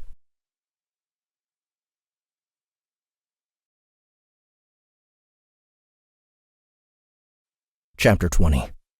Arrival. The rumbling wagon eventually woke Mark from his slumber. Or maybe he woke on his own? He had no idea how long he'd been asleep. Not long enough, given how exhausted he felt. With a couple of weary blinks, Mark raised his head and looked around, only to discover the late morning sun warming his face. Okay, maybe not such a quick nap after all. Ma, he's awake! Gavin shouted, the boy's face appearing above Mark. A moment later, Rosie's smiling face was looking down at him as well. So he is, she said. You were out for quite a while. Nearly a full day, in fact. Mark's eyes widened, and he dropped his head back down on the wooden tail of the wagon. I think I've spent more time unconscious than I have awake on this godforsaken planet. The comment prompted an odd look from Rosie, but Mark was too tired to care. Instead of saying something, she banged on the side of the wagon, signaling Darius to stop. She looked at Mark and pointed to the side of the road. You go take care of business while I get you something to eat. Mark's initial confusion at her words washed away as he realized just how badly he needed to pee. Not to mention how ravenous he was. He immediately jumped off the wagon and sprinted into the bushes. By the time he returned, Rosie was off the back of the wagon with a plate of bread, cheese, and dried meats in hand. Come on, then, she said, waving him to the front of the wagon and sparing him the humiliation of having to climb up again. We'll ride up top with Darius so you can tell us your story. Gavin hopped down as well, only to have Rosie glare at him. Not likely, child. I'm still mad at you. But Ma, you'll still be mad at me 100 years from now, Gavin exclaimed. Yes, I will. And you should have thought of that before you foolishly risked your life. She waited until Gavin pounded his way back up into the wagon, then gestured for Mark to follow. He went to grab his staff, only to discover a pair of gloves lying on top of it. Mark looked at Rosie, but she didn't say anything. She just nodded towards the gloves. He gave her a tight smile of gratitude, then donned the gloves and grabbed his staff before following her to the front of the wagon. You realize you'll have to tell Gav the story at some point, right? Rosie whispered conspiratorially as they walked. Mark gave her the best smile he could muster, but it probably came across pretty weak. There were a lot of avenues this conversation could take, and he still couldn't tell which one was in store. When they got to the front of the wagon, he found Darius grinning down at him from his perch atop the driver's seat. Ah, you're back with us. I was afraid you'd die on the way and I'd have to sell you for fertilizer. He extended his hand to help Mark up into the wagon, which Mark dutifully accepted. He was about to say his thanks when Darius suddenly hauled Mark off the ground, swinging him through the air and depositing Mark on the opposite side of the wagon. The large man grinned at Mark's shocked expression and gave him a wink, then slid over to make room for his wife. Once she was settled, he snapped the reins and got the wagon moving again. Rosie didn't even acknowledge her husband's antics, simply handing the plate of food and a water skin to Mark. There you go. Have a bite before we chat. Thank you, Mark said, putting the staff in the crook of his elbow and accepting the plate of food. He ate slowly, partially to delay their inevitable conversation, but mostly to stare in wonder at the changes in his surroundings. The forest that had previously dominated the right side of the road had been transformed into a massive sea of farmland. Workers dotted the fields as they took care of their morning chores, while others were loading up carts of goods, preparing to bring them into the enormous city that loomed a few kilometers down the road. Is that Paulmeyer? He said, hardly able to believe it. Aye, 'tis, Darius answered. Mark could only gape. Had he done it? Had he gotten to the city despite everything that had happened? What about his family? Were they there? Would they ever be? You all right? Rosie said. It was almost too much. Mark nodded, wiping away tears. He looked at Rosie and Darius. What to say? How much to say? He hummed and hawed, then decided that without knowing anything about this world, the truth was no riskier than whatever lie he could concoct. Besides, there was every chance in the world they straight up wouldn't believe him. I'm fine, he said. It's just been a long few days. Very long. A lot has happened, and most of it is pretty unbelievable. Hell, you probably won't believe me, but it's the truth, so there you have it. Why don't you try us? Darius said. I've seen more than a few strange things in my day. Even married one of them. Ah! Oh! Ow! Rosie playfully slapped Darius on the arm, and he faked grievous injury, even letting the wagon drift to the side of the road as though he could no longer operate the reins. It was just a simple, fun exchange between a husband and wife, but their easy companionship calmed Mark's fears about revealing where he came from. Mark hesitated, then said, I'm not from this world. I was born on a planet called Earth, and brought to Arenia against my will. Darius and Rosie's play stopped immediately. Mark waited for laughter or derision, possibly a concern for his mental health. But Rosie instead covered her mouth with one hand while Darius stared at him wide-eyed. The lad's a legend, Darius bellowed. Now it all makes sense. If anyone else would have said it, I'd not believe it for a second. But after what I seen, combined with your low renown... He grabbed Rosie by the shoulder. A legend! In our own wagon! I can hardly believe it either, Rosie said, shaking her head. But why would you tell us? I shouldn't have, Mark said. Both of them shook their heads violently.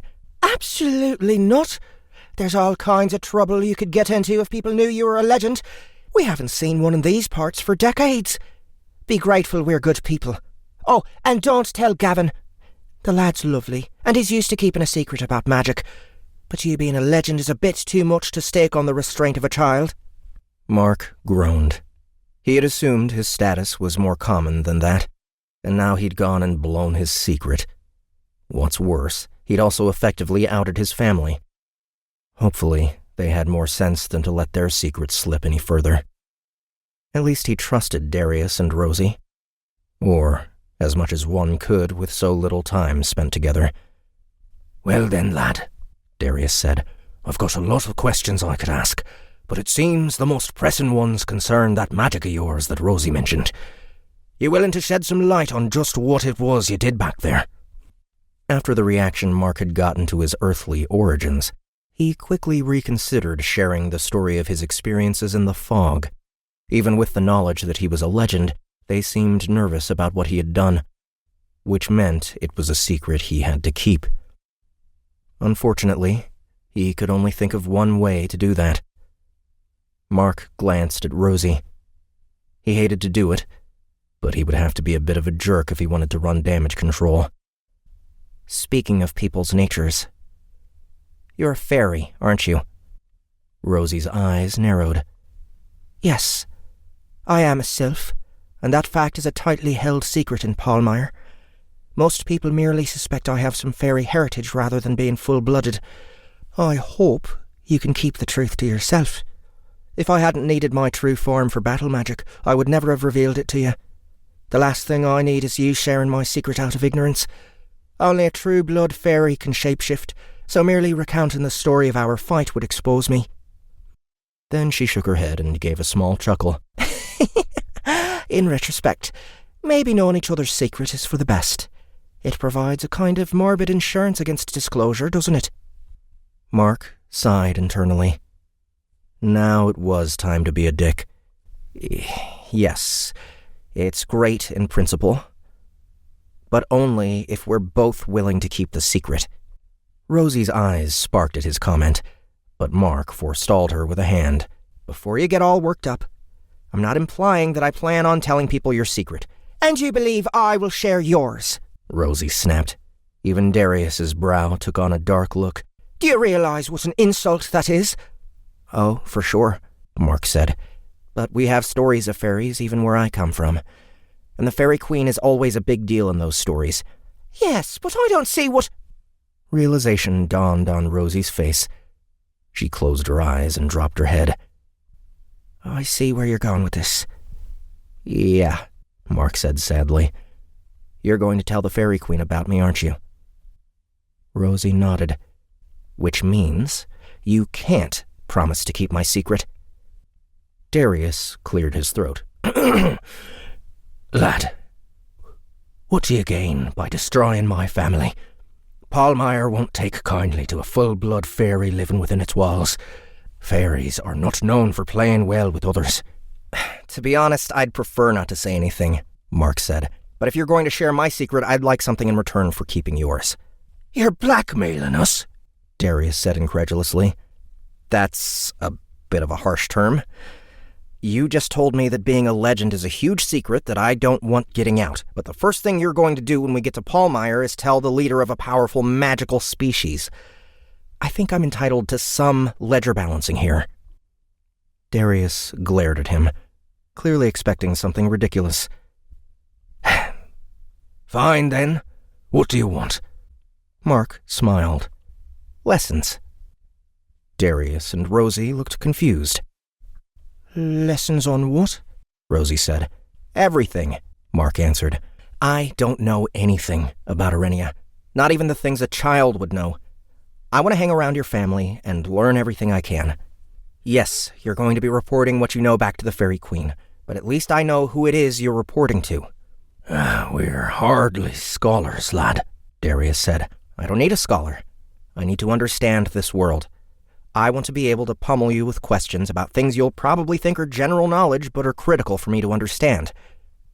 Like what? Everything. what tomes are, how magic works, systems of measurement, how to go to the bathroom in a city, the currency, all of it. That's really... That sure is the basics. You really don't know how a bathroom works? On Earth, sure. Not Arenia. Aye. All right, then.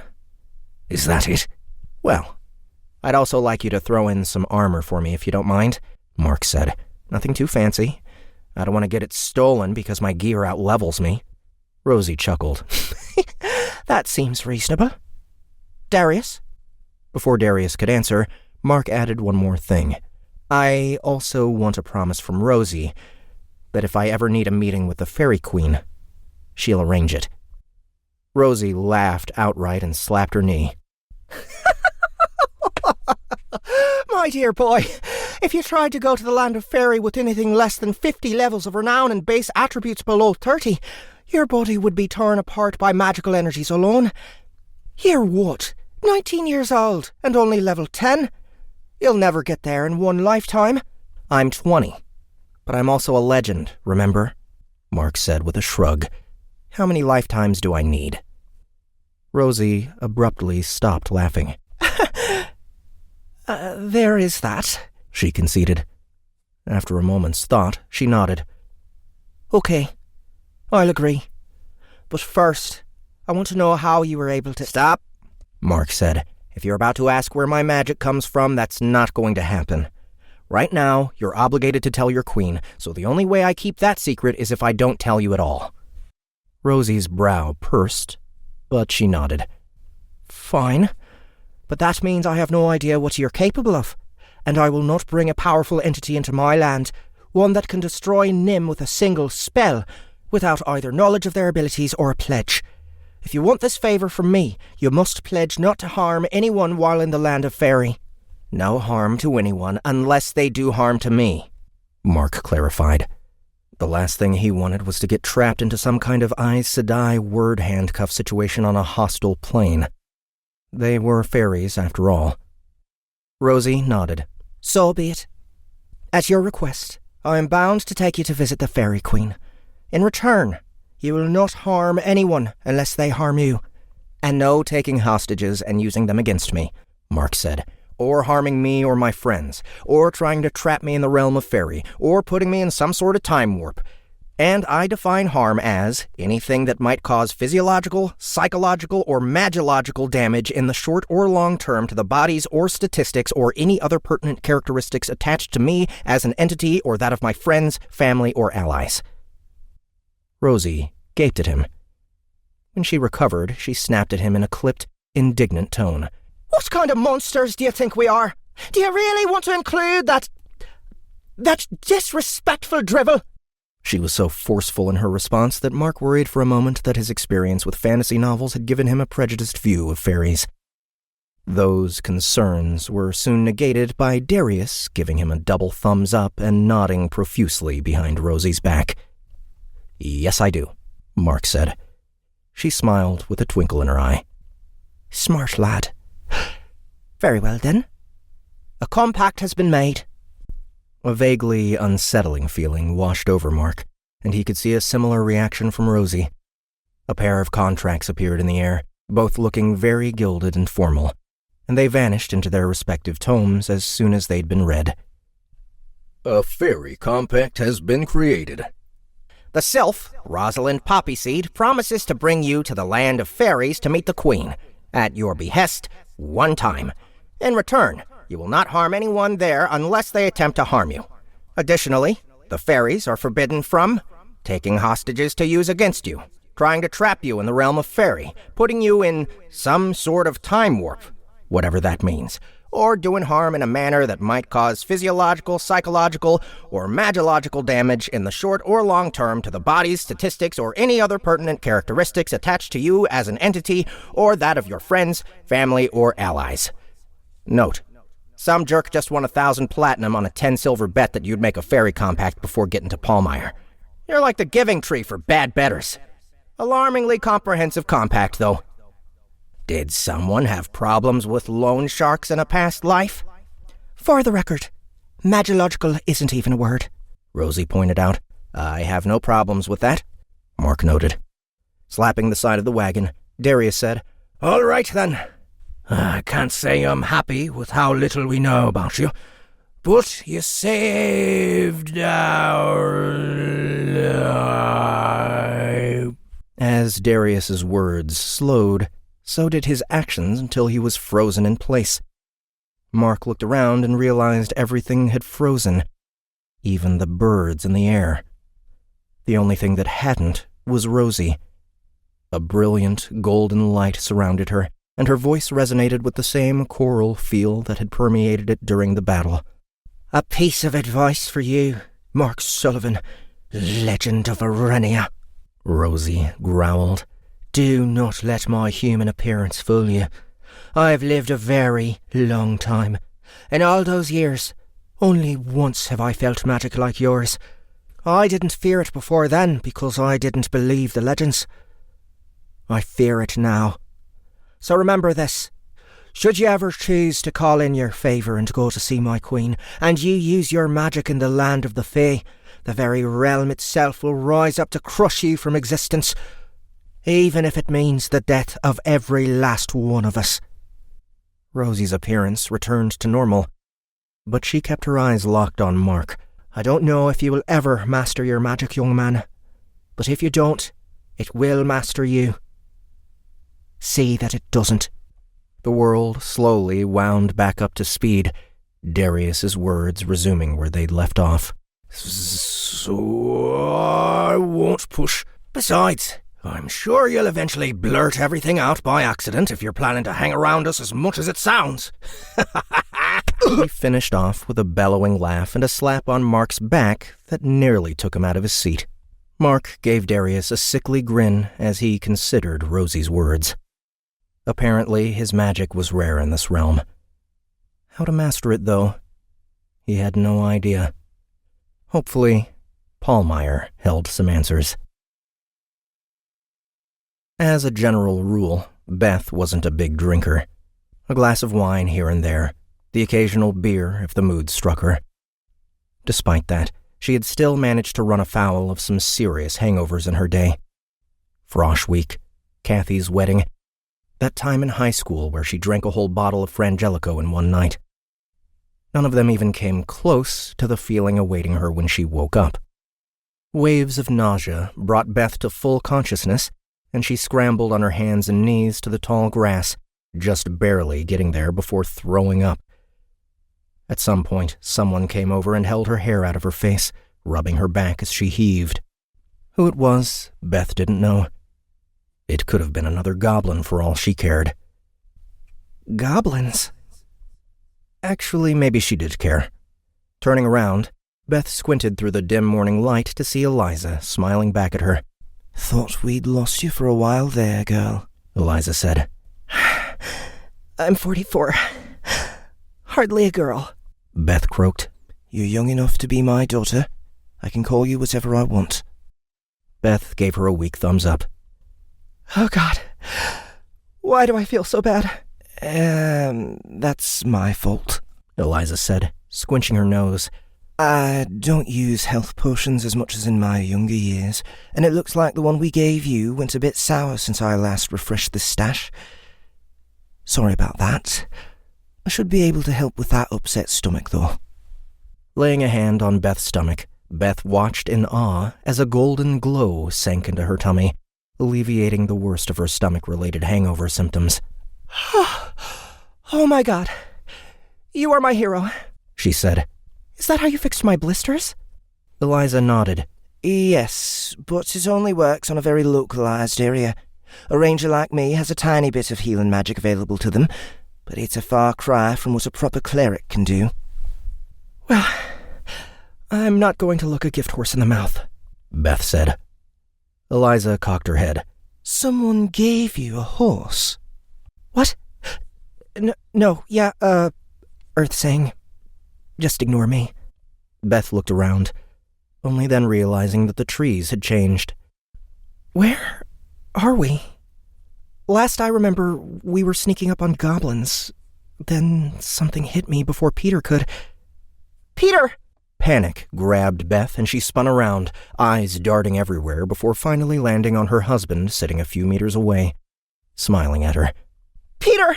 She shouted, sprinting away from Eliza and hurling herself at her husband, arms wrapping tightly around him as she knocked him flat on his back. I was so worried. Are you okay? Did you get hurt? Ow! Beth winced as an intense ache shot through the right side of her back, just below the shoulder blades. Are you okay? Peter said, concern evident in his voice. I think so, Beth said, rotating her arm to try and work out the kink. Her back really hurt. Jeez. What did I sleep on? Peter shook his head. You're worried about my health? He reached over and picked up a short, blood-covered stick with a sharpened stone point lashed to one end. This was in your back. That's why it hurts, not some rock you slept on. That was in my back? Beth said, her voice rising in pitch. Yeah, it was. There was a darkness to Peter's tone. One of the goblins got you with their spear. We ended up having to carry you all the way across the valley to get to Eliza's supply cache. You nearly died. Beth reached out and gingerly took the broken nub from her husband. They'd carried her all the way across the valley. I'm so sorry I caused you all that trouble, Beth said, looking at them both. Eliza, I don't have the words. You've been absolutely incredible. I know we're slowing you down, but please stick with us a couple more days. There must be something we can do to show our gratitude once we reach Pallmeyer. A couple of days? Eliza chuckled. Girl, we'll be in Pallmeyer this morning. What? Peter nudged her in the arm. You want to see it? You've seen Pallmeyer? She said, unable to keep the squeal of joy out of her voice. Not yet, but I would love to. I was waiting for you. Well, show a girl the way. Peter pulled Beth to her feet and led her up to the slope towards the pass. Beth could barely contain her excitement, but she soon noticed that while her back was sore, her legs felt fine. Peter, on the other hand, looked like he could barely walk. Are you okay? She asked. I think so, he said. He gave her a tight-lipped smile. I was really worried, hon. I thought we'd lost you. We got you here in time, though, even if it meant running non-stop for hours. He winced as he stepped over a fallen log. Oh, and wow, am I paying the price? I think my legs are 95% lactic acid. What about your arm? She said.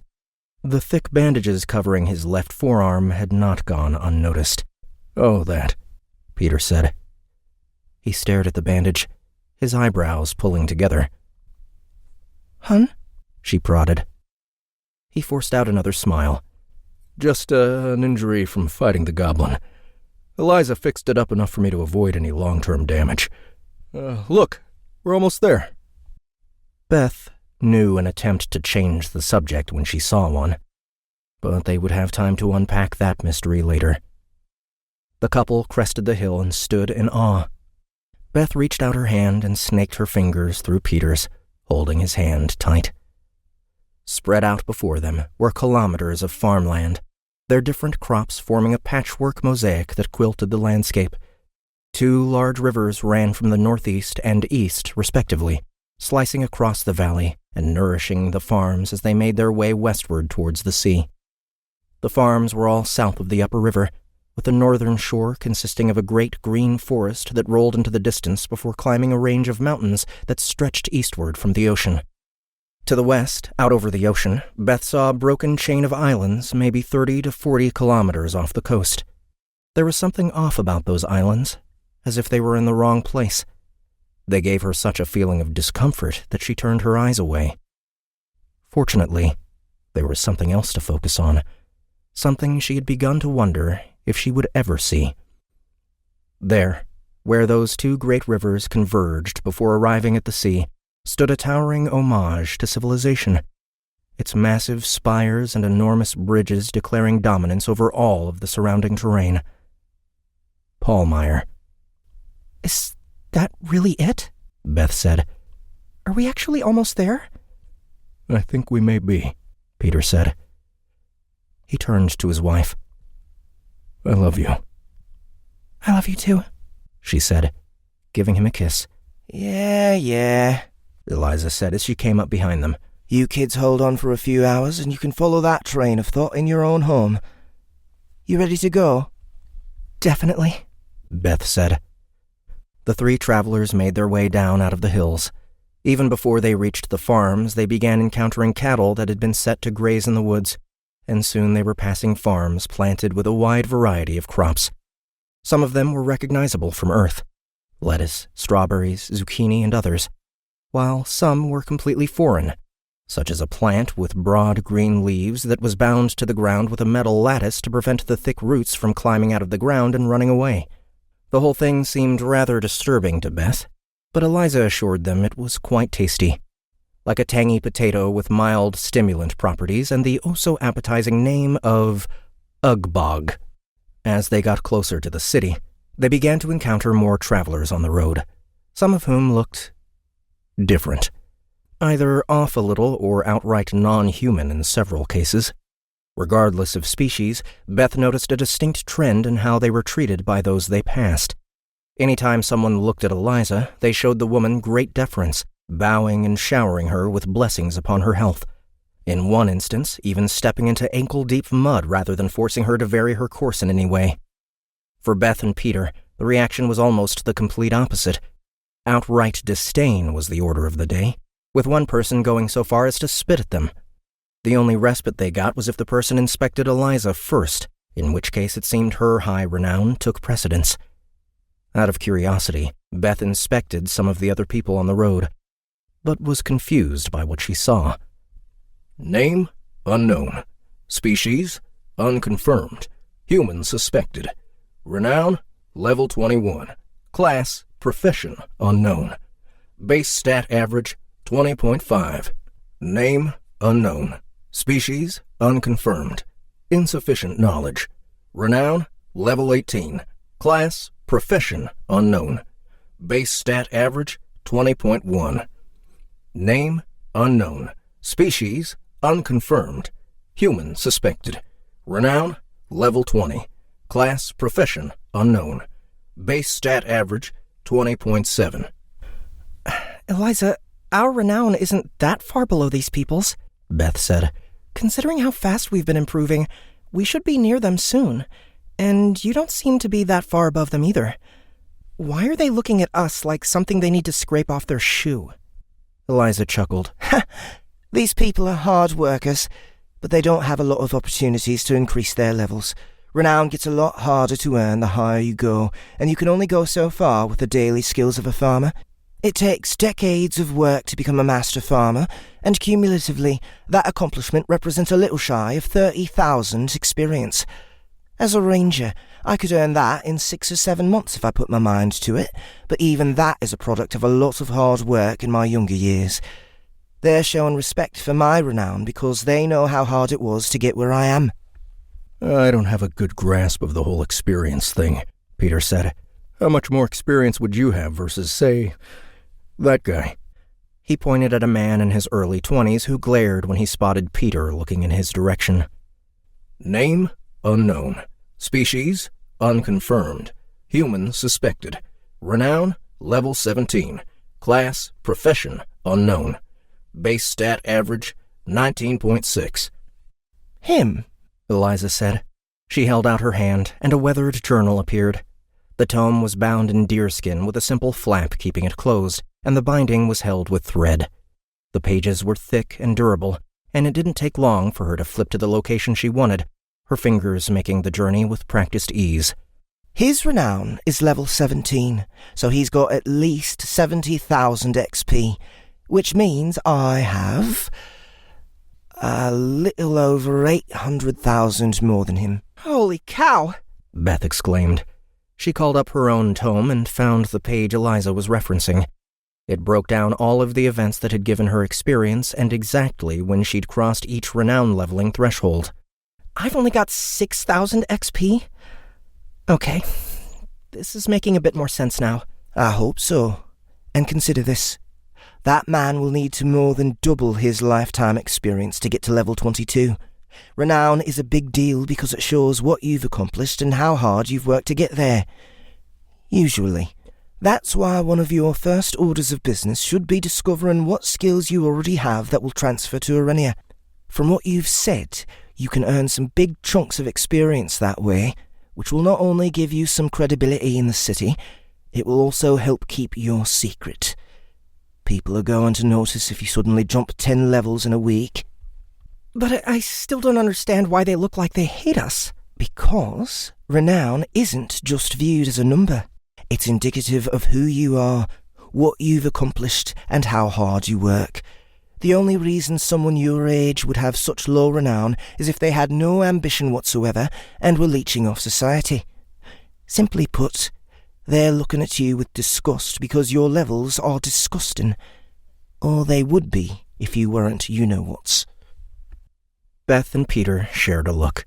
If what Eliza was saying was true, and they had no reason not to believe her, they needed to get their levels raised as soon as humanly possible.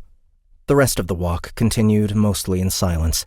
Occasionally, Eliza would comment on a crop they passed or mention some little tidbit of life on Arenia, but it was mostly benign and of little impact to their future lives in Palmyre. Before long, they found themselves nearing the massive city walls of Palmyre, and Beth couldn't help but be impressed. At least 20 meters tall, the behemoths were a sight to behold. Oddly, Beth even found them comforting. After all, if someone saw a need to put up massive defensive fortifications, wasn't it better to have your home inside them rather than out? There was a long line of carts waiting to get into town, as well as a separate line where people passed under the huge iron portcullis on foot. It was into that line that the small party stepped, but when they got to the gates, the guard held out a hand and stopped them before they could enter. Beth inspected him reflexively. Name, unknown. Species, unconfirmed. Human, suspected. Renown, level 27 guardsman. Class, unknown. Base stat average, 21.1. It was interesting that the man's class wasn't listed as unknown this time. Apparently, the fact that he was doing a job that required that class meant that Beth could fill in the blanks without being directly told his class. "Come on, Eliza. You know the rules," the guard said. "What rules?" Peter asked. The guard gave him a withering look in return, but still answered.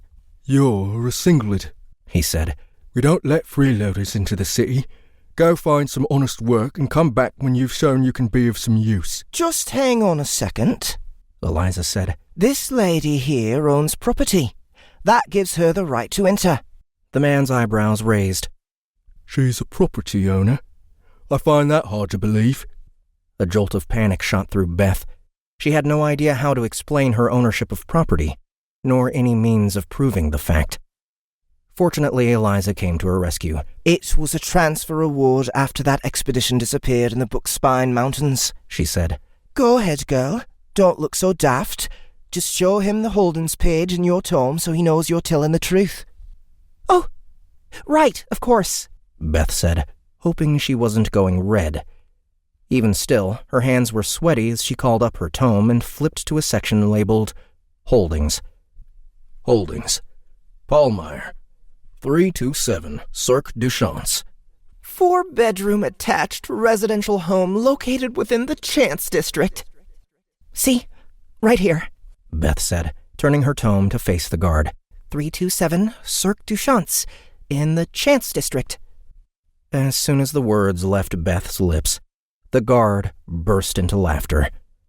Beth looked to Eliza for some understanding, only to discover that the woman was also barely keeping it together.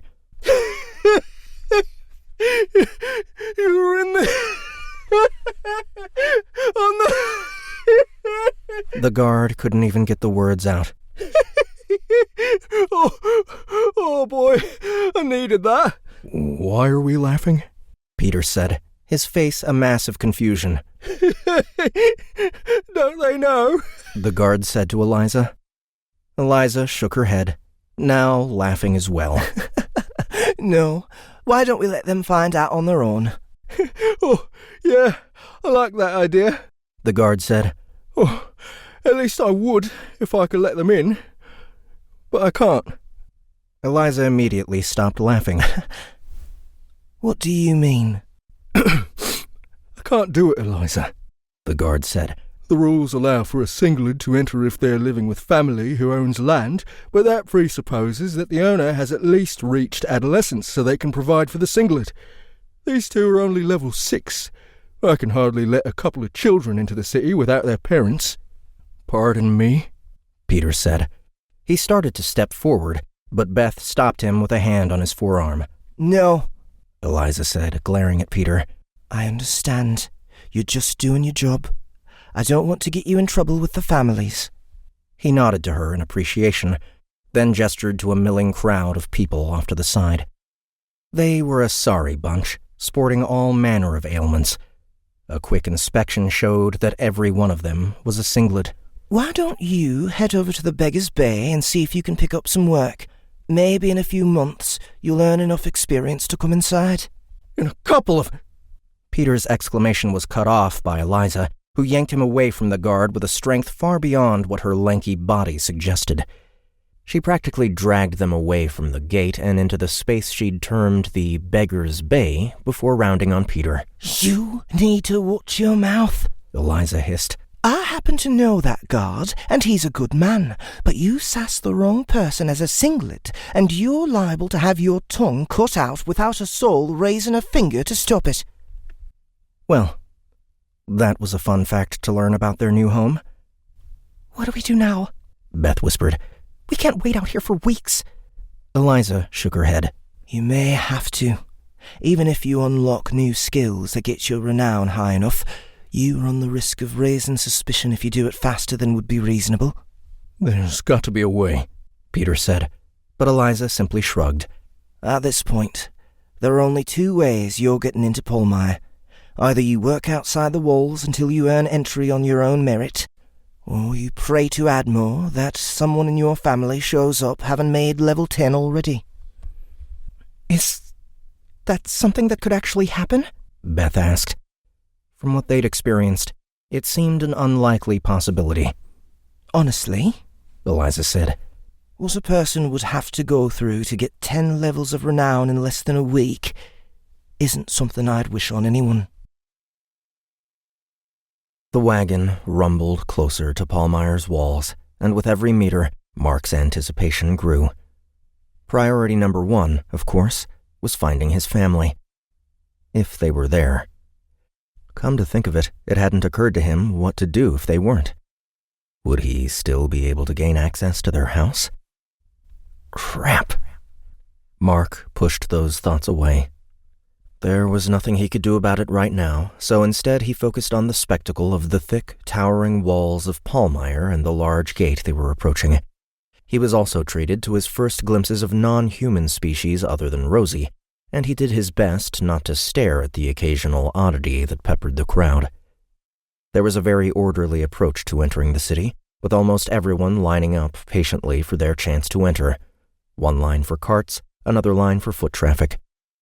The only exception was a gathering of destitute-looking people standing off to one side of the road, staring forlornly at those on their way inside. Even in the early morning light, their unhappiness was palpable. "Who are those people?" Mark asked, pointing to the sorry-looking group. Darius shook his head sadly. "Those are singlets who've been denied entry to the city." "Denied entry? Why would they do that?" Darius raised an eyebrow. "You really don't know much about this place at all, do you? An adult singlet is either lazy or a criminal, so they're denied entry. How else do you get to adulthood with a renown still in the single digits? Excusing your special case, of course." "But what are they supposed to do?" Mark asked, shocked. "Work a farm, kill some wildlife," Darius said. "There's ways, if they really want it." That explanation didn't sit well with Mark. Some of the singlets clearly had disabilities that would preclude them from those avenues of leveling, and that was just the disabilities one could see. Still, now wasn't the time to push, especially since it raised a much greater concern. "Are you saying that if an adult singlet arrives at the gate, they have no way of gaining entry?" Mark asked. If that's the case, how the hell is my family going to get in? Darius said with a casual shrug. The only real exception is if they have family that owns land and that person vouches for them, which is a damn rare circumstance in a city like Palmyre. Mark's eyebrows rose. They had been given a house in Palmyre as compensation for the mix-up that sent them to Arenia. Shouldn't that qualify them for entry? If so, that meant that all he had to do was hang around at the gate until he saw his family. He could almost picture them right now, standing amidst the Singlids off to the side of the... "Mom!" Mark shouted, leaping off the wagon the moment he spotted her and his dad standing with the Singlids. Their heads whipped around at the sound of his voice, both of their eyes going wide as Mark hurled himself into their midst, practically tackling his mother in the process. "Mom! Oh my God, Mom! You're alive!" he said, tears flowing freely down his face. "My little boy," she sobbed, fiercely returning the hug. "I am so happy to see you. You had us so worried." The rejoiceful reunion continued for nearly a minute before his dad grumpily cleared his throat and said, I'm here too. "Hey, Dad," Mark said, pulling his father in for an awkward three-way hug. It was then that he noticed his dad's forearm was heavily bandaged, and his mom looked worn out and drained. "Are you guys okay? You don't look so great." His dad chuckled mildly. Son, if you had access to a mirror, you'd see the irony in that statement. But yes, we're okay. Barely. And only thanks to this woman. He gestured to an older woman in forester garb who was standing beside them. "This is Mark," the woman said, nodding to him.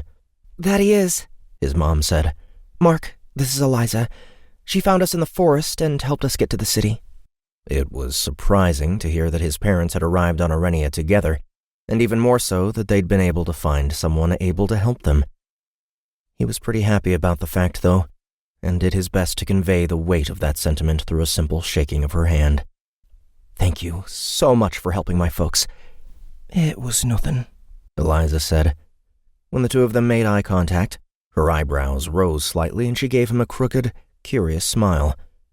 Don't listen to her, his dad said, oblivious to the exchange. If it weren't for Eliza, we never would have made it. "And you," Mark's mom said, giving him another quick hug. "You appear to have made it without too much trouble. That's a very interesting staff you've made yourself, by the way. Thanks to your Boy Scouts training, I'm sure. And to think that Eliza had us worried that you were in some kind of dire situation. Thankfully, our tomes appear to have been wrong." Mark's gut dropped, and he glanced at Eliza. Yeah. No idea what that would have been about." Eliza raised an eyebrow at him, but didn't say anything. Thankful for the reprieve, he leapt to change the subject. "Now that we're here, let's stop wasting time and head inside." His dad shook his head. "I'm afraid we can't. The guards won't let us through." "Even though you hold land?"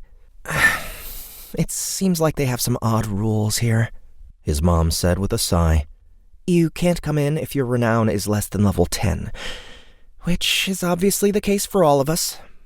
There's some kind of loophole where owning land and vouching for your family gets around it, but the fact that I'm only level 6 means we can't take advantage of that fact."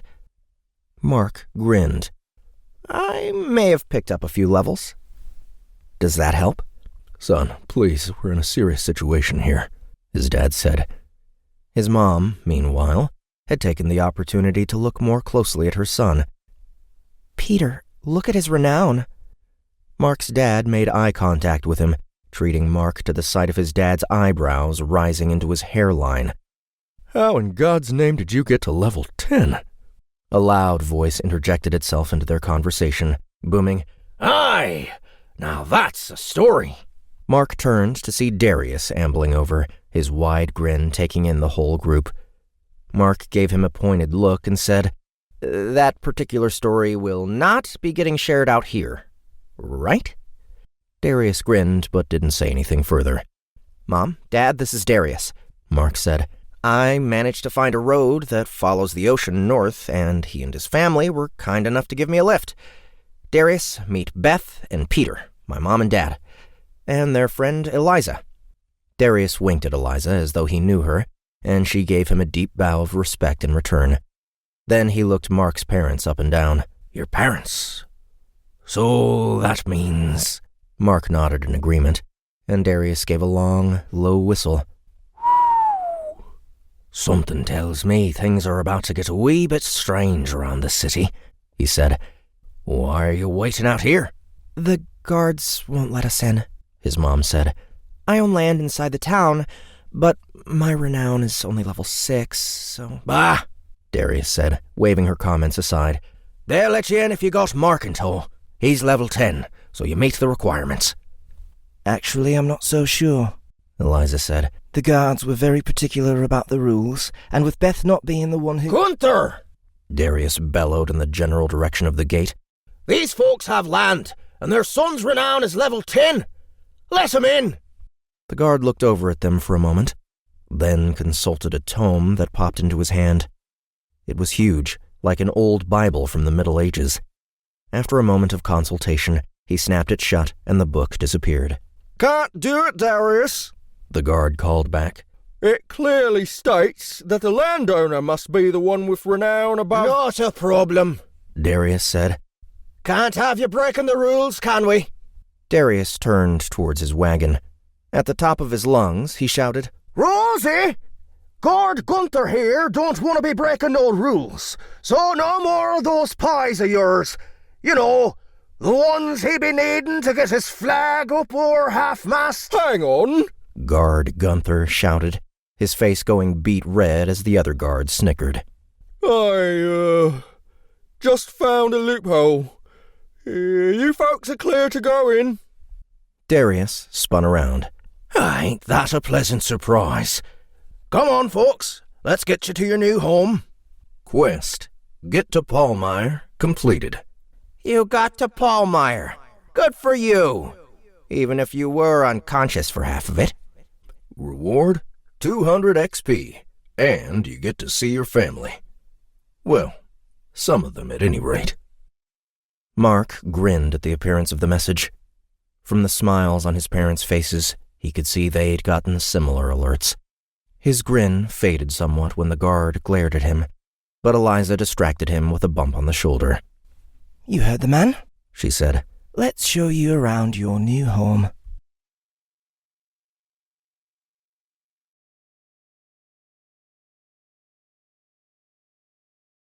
Epilogue. Endings and Beginnings.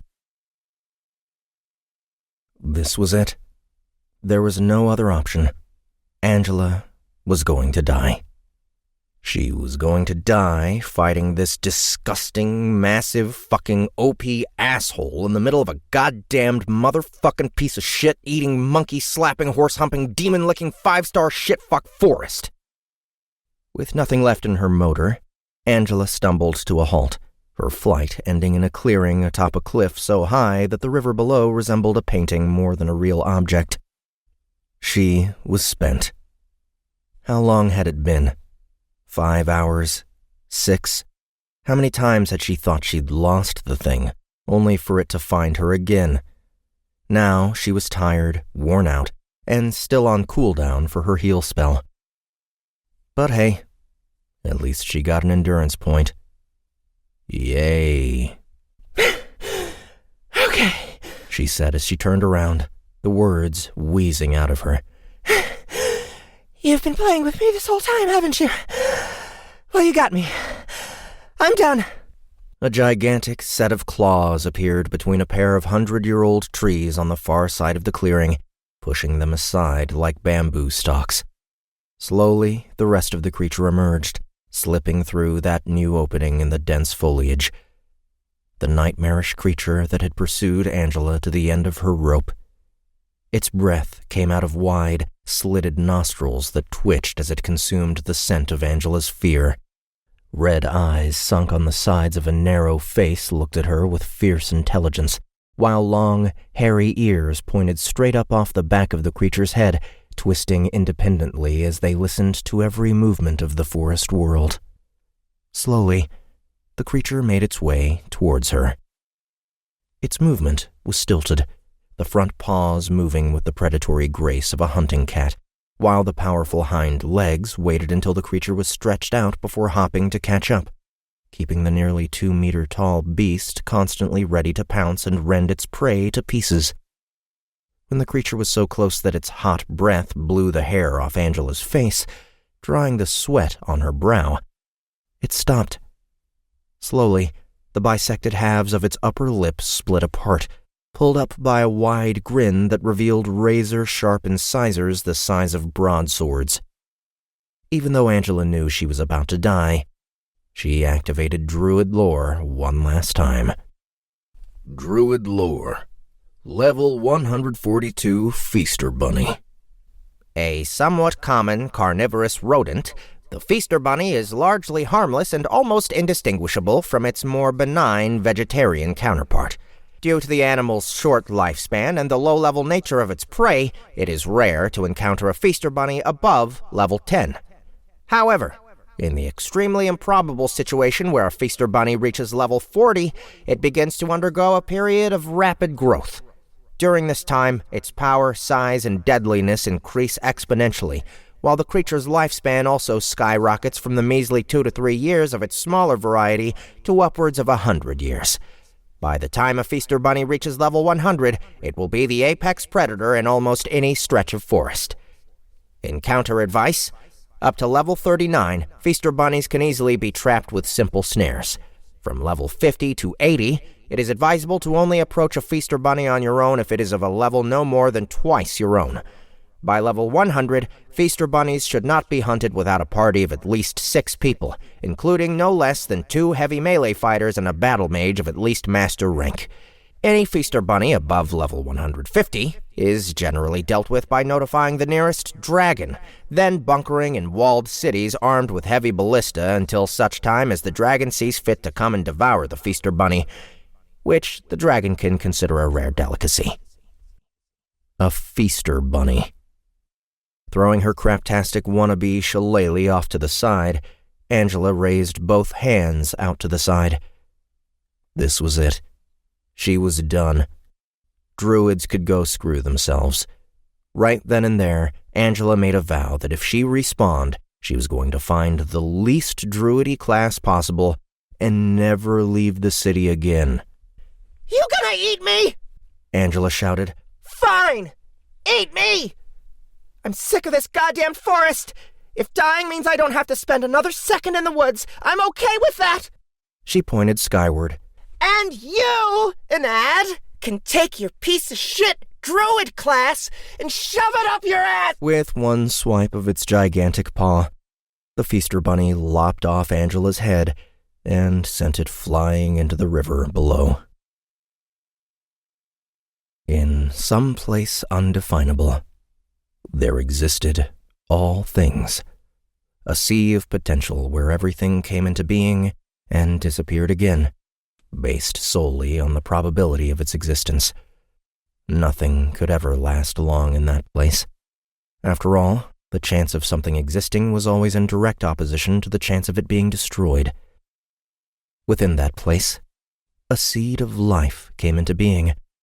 Lacking in substance or feature, it floated amongst the quiet, ambient chaff of noise that resulted from a mix of all sounds, and the featureless gray that was a mix of all colors. Before the seed could vanish, bright light and a sucking noise intruded on that ambient sea, plucking the seed into reality where it manifested as a bright, rainbow light that hurled towards an amorphous soul held in the hand of a god. In the barest moment before the seed of life impacted the soul in the god's hand, something appeared, blocking its path. It didn't stop the seed. Rather, it altered it. Knowledge, experience, love, loss, memory, pain, all of the things that made Angela who she was, flooded into the seed. As a result, when the seed of life and the amorphous blob of her soul finally met, it resulted not in a cleansing of the slate, but the beginning of a new chapter. The blob vanished from the god's undefinable hand in a flash of light, and he looked down in amusement. I was hoping that would happen. After so much time in the rain, it was almost symbolic to have blue sky overhead as the family made their way through the streets of Palmyre. Ever since Verna told Beth about the city, she had been hunting for a picture in her mind of what the town would look like. On the low end, she had feared it would be some sort of medieval Monty Python-esque bring-out-your-dead village with straw huts and an agrarian society. On the high end, she had been holding out hope for something like Dickensian London, rows of brick houses, storefronts, and cobblestone streets. What she got was something completely unexpected. Beauty. The city of Palmyre was like a mishmash of Renaissance London, Paris, and Florence. While the eastern side of the city held an elite district with the large lawns and gated estates you would see on the outskirts of old London, the city proper felt more like Florence, with red clay roofs and round cobblestone piazzas, as well as a staggering amount of public works. Wide gardens, towering monuments, and great endeavors on display, statues, buildings, and even whole museums dedicated to the arts. The nature of the city shifted as they moved through it, but clearly there was a premium placed on the beautification of the city. As for the Paris element, that came from the two rivers that flowed into the city from the east and northeast before merging and flowing out to the western ports. "This is wonderful," Beth said, her mouth agape as they crossed a massive bridge that spanned the southern river, east of the confluence. "What's the name of this river?" "This is the Incus. The one to the north is the Casseron," Eliza said. "The city districts are largely defined by the flow of those rivers." "What a place," Beth said, still awestruck. "I'm so glad this is where we ended up. A common first impression," Darius's small wife said from where she perched on the wagon next to their son. The woman hadn't spoken since they first met, even when it was revealed that the blacksmith's family were aware that they were legends. Beth had taken her for the meek, quiet type, but there was no evidence of that in her voice. "Don't let your eyes fool you. In Palmyre, the greater the beauty, the greater the sin being hidden." Beth raised an eyebrow at Eliza, who returned the look with a flat expression. "I make a habit of not arguing with a blacksmith. Or his wife," Eliza said, glancing at the short woman. "Especially when she speaks the truth. But now isn't the time for that," she said, her tone switching. "I can give you a proper tour tomorrow, but right now I'm sure you'd like to head to your new home." "And I'd like to head to our old one," Darius said. "Been a long time on the road, and these horses need hay and a rub down. We're a skip north of here, so we'd best part ways." "How will I find you?" Mark said. "Where are you living?" Darius said. "I can send Gavin to find you tomorrow." 327 Cirque du Champs, Beth said, careful to watch the blacksmith's reaction. Other than a slight upturn of his cheek, he seemed to restrain himself. But his son was another matter. "Oh, wow, Ma," Gavin said to Rosie from atop the wagon. "Isn't that right on—" "Now," Rosie interrupted. "Best not be giving anyone ideas." She leaned towards Beth. "Trust me, you could do a lot worse. The Chance District is kind of a catch-all term for the area where the rivers meet. There's various establishments on all three shores, as well as on the bridges over the river itself, and under it, for certain clientele. It's essentially the centre of Palmyre and has a little something for everyone." "Oh, that doesn't sound so bad," Peter said. "Aye, it's not. For folks of the right mindset," Darius said. He snapped the reins and set the wagon moving away from them over the bridge. "I'll send a lad to come get you in the morning. Enjoy your new home." They waved their goodbyes, then turned to Eliza. "Shall we?" Beth asked. "Certainly," Eliza answered. "Follow me." It took them longer to get to their new home than Beth had expected. They ended up traveling over the bridge and angling left towards the ocean. But for some reason, Eliza had to keep stopping to ask for directions. That resulted in them meandering through town and ultimately turning back south again and onto a different bridge. This was nothing like the previous one, though, as it was practically more a street than a bridge given the hodgepodge of houses and stores that lined the roadway. The construction of the buildings on either side of the street were markedly different from each other for some reason, suggesting they had been built at different times. Eliza stopped and looked at one of the houses overlooking the river. Yep, this is your place. Welcome home. We live on a bridge? Beth said, her mouth gaping in shock. We'll have a fantastic view of the river. Peter and Mark nodded happily, clearly sharing her sentiment. For a family who'd lived almost their whole lives in the dry inland of Southern California, the idea of a home with a water view was too perfect. Pretty nice construction as well, Peter noted. Beth had to agree. It was the end house in a row of 5 joined brick residences. It was an odd placement given that they weren't centered on the bridge and the building blocked much of the view for anyone passing by on the street, but Beth wasn't too concerned. After all, they hadn't built the place. They were hardly to blame for the nature of its construction.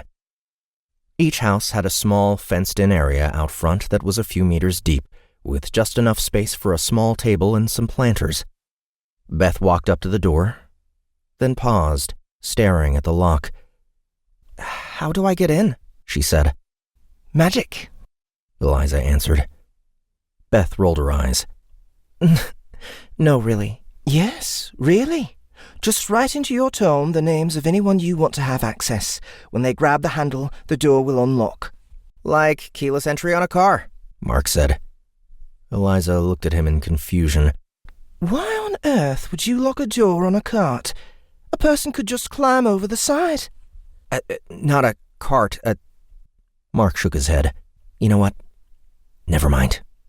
Let's go inside. Beth followed Eliza's instructions, opening her tome and making the necessary changes with a pencil that materialized at her mental command. Much to her surprise, she also got a new skill as soon as she wrote the names. Holdings. Paulmeyer, 327 Cirque du Champs. 4-bedroom attached residential home located within the Chance District. Full permissions granted to Elizabeth Sullivan, Peter Sullivan, Mark Sullivan, Angela Sullivan, Jack Milsom. New general skill learned. Writing. Skill level 24, Tier 2. Hey, look at that, and it's not even in crayon like some members of your family. Tier 1 bonus. Decreased chance of writing being misunderstood. Tier 2 bonus. Unlocks writing prerequisite for occupations that aren't writing primary, e.g., guard captain, shift boss, etc. Required skill level varies by occupation. Since this skill predates your arrival in Arenia, it has been set at a level commensurate with the practical ability you already possess. 3,950 XP earned. Cumulative. Renown level up. Level 7 achieved. XP 10,150. XP to next renown 50. Wow, Beth said. Peter, Mark, you definitely need to pick up the writing skill. That one is a doozy. Placing a hand on the door handle, Beth was delighted to see that Eliza's prediction came true with a satisfying click of the lock. With a breath of trepidation, she entered their new home. Inside, the house was very quaint. It wasn't luxury, but it was solidly built. Quite narrow, maybe 6 meters wide and twice that deep, it still managed to make good use of the space. There was a sitting room to the right of the entrance and a kitchen and dining area at the back, with a surprisingly modern-looking washroom in between. As in, it had something that looked like a toilet and something that emitted water, which under the circumstances was close enough. Stairs by the sitting room led to the second floor, which held 3 bedrooms, 2 smaller and 1 larger. Then there was an additional half-floor above that on the backside of the house that looked like it might have been added later, giving the house an appearance from the front of a 2-story home with a roof that sloped up and away from the street while looking from the rear like a 3-story house with a flat roof.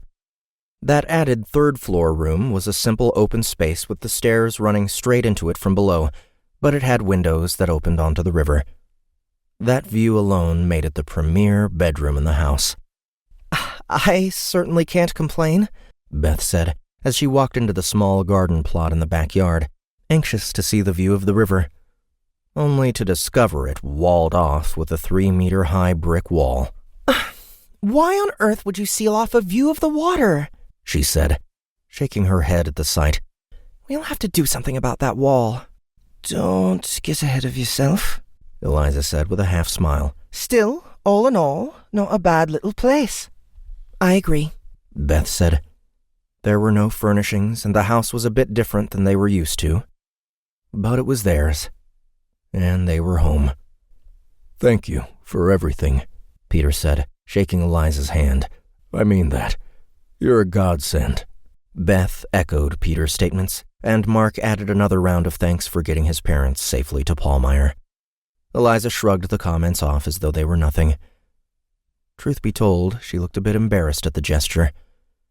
Peter walked Eliza to the door while Beth wandered into the sitting room, pausing at the window to wave goodbye as Eliza headed off down the street.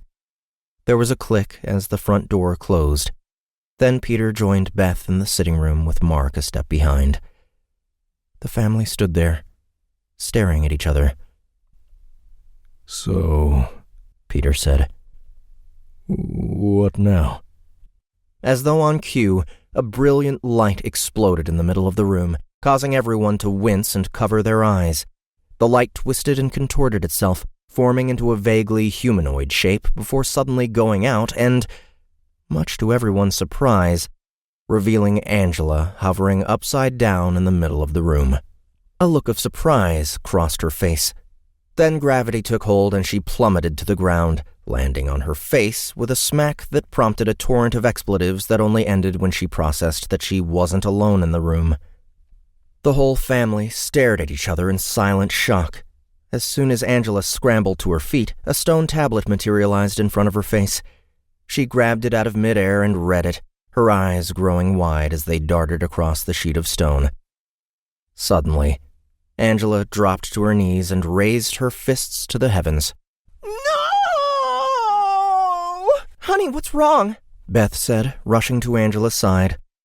Without answering, her daughter shoved the tablet towards Mark, who took it from her hand. An expression of confusion came over his face as he read the tablet's contents. What does it say? Beth asked.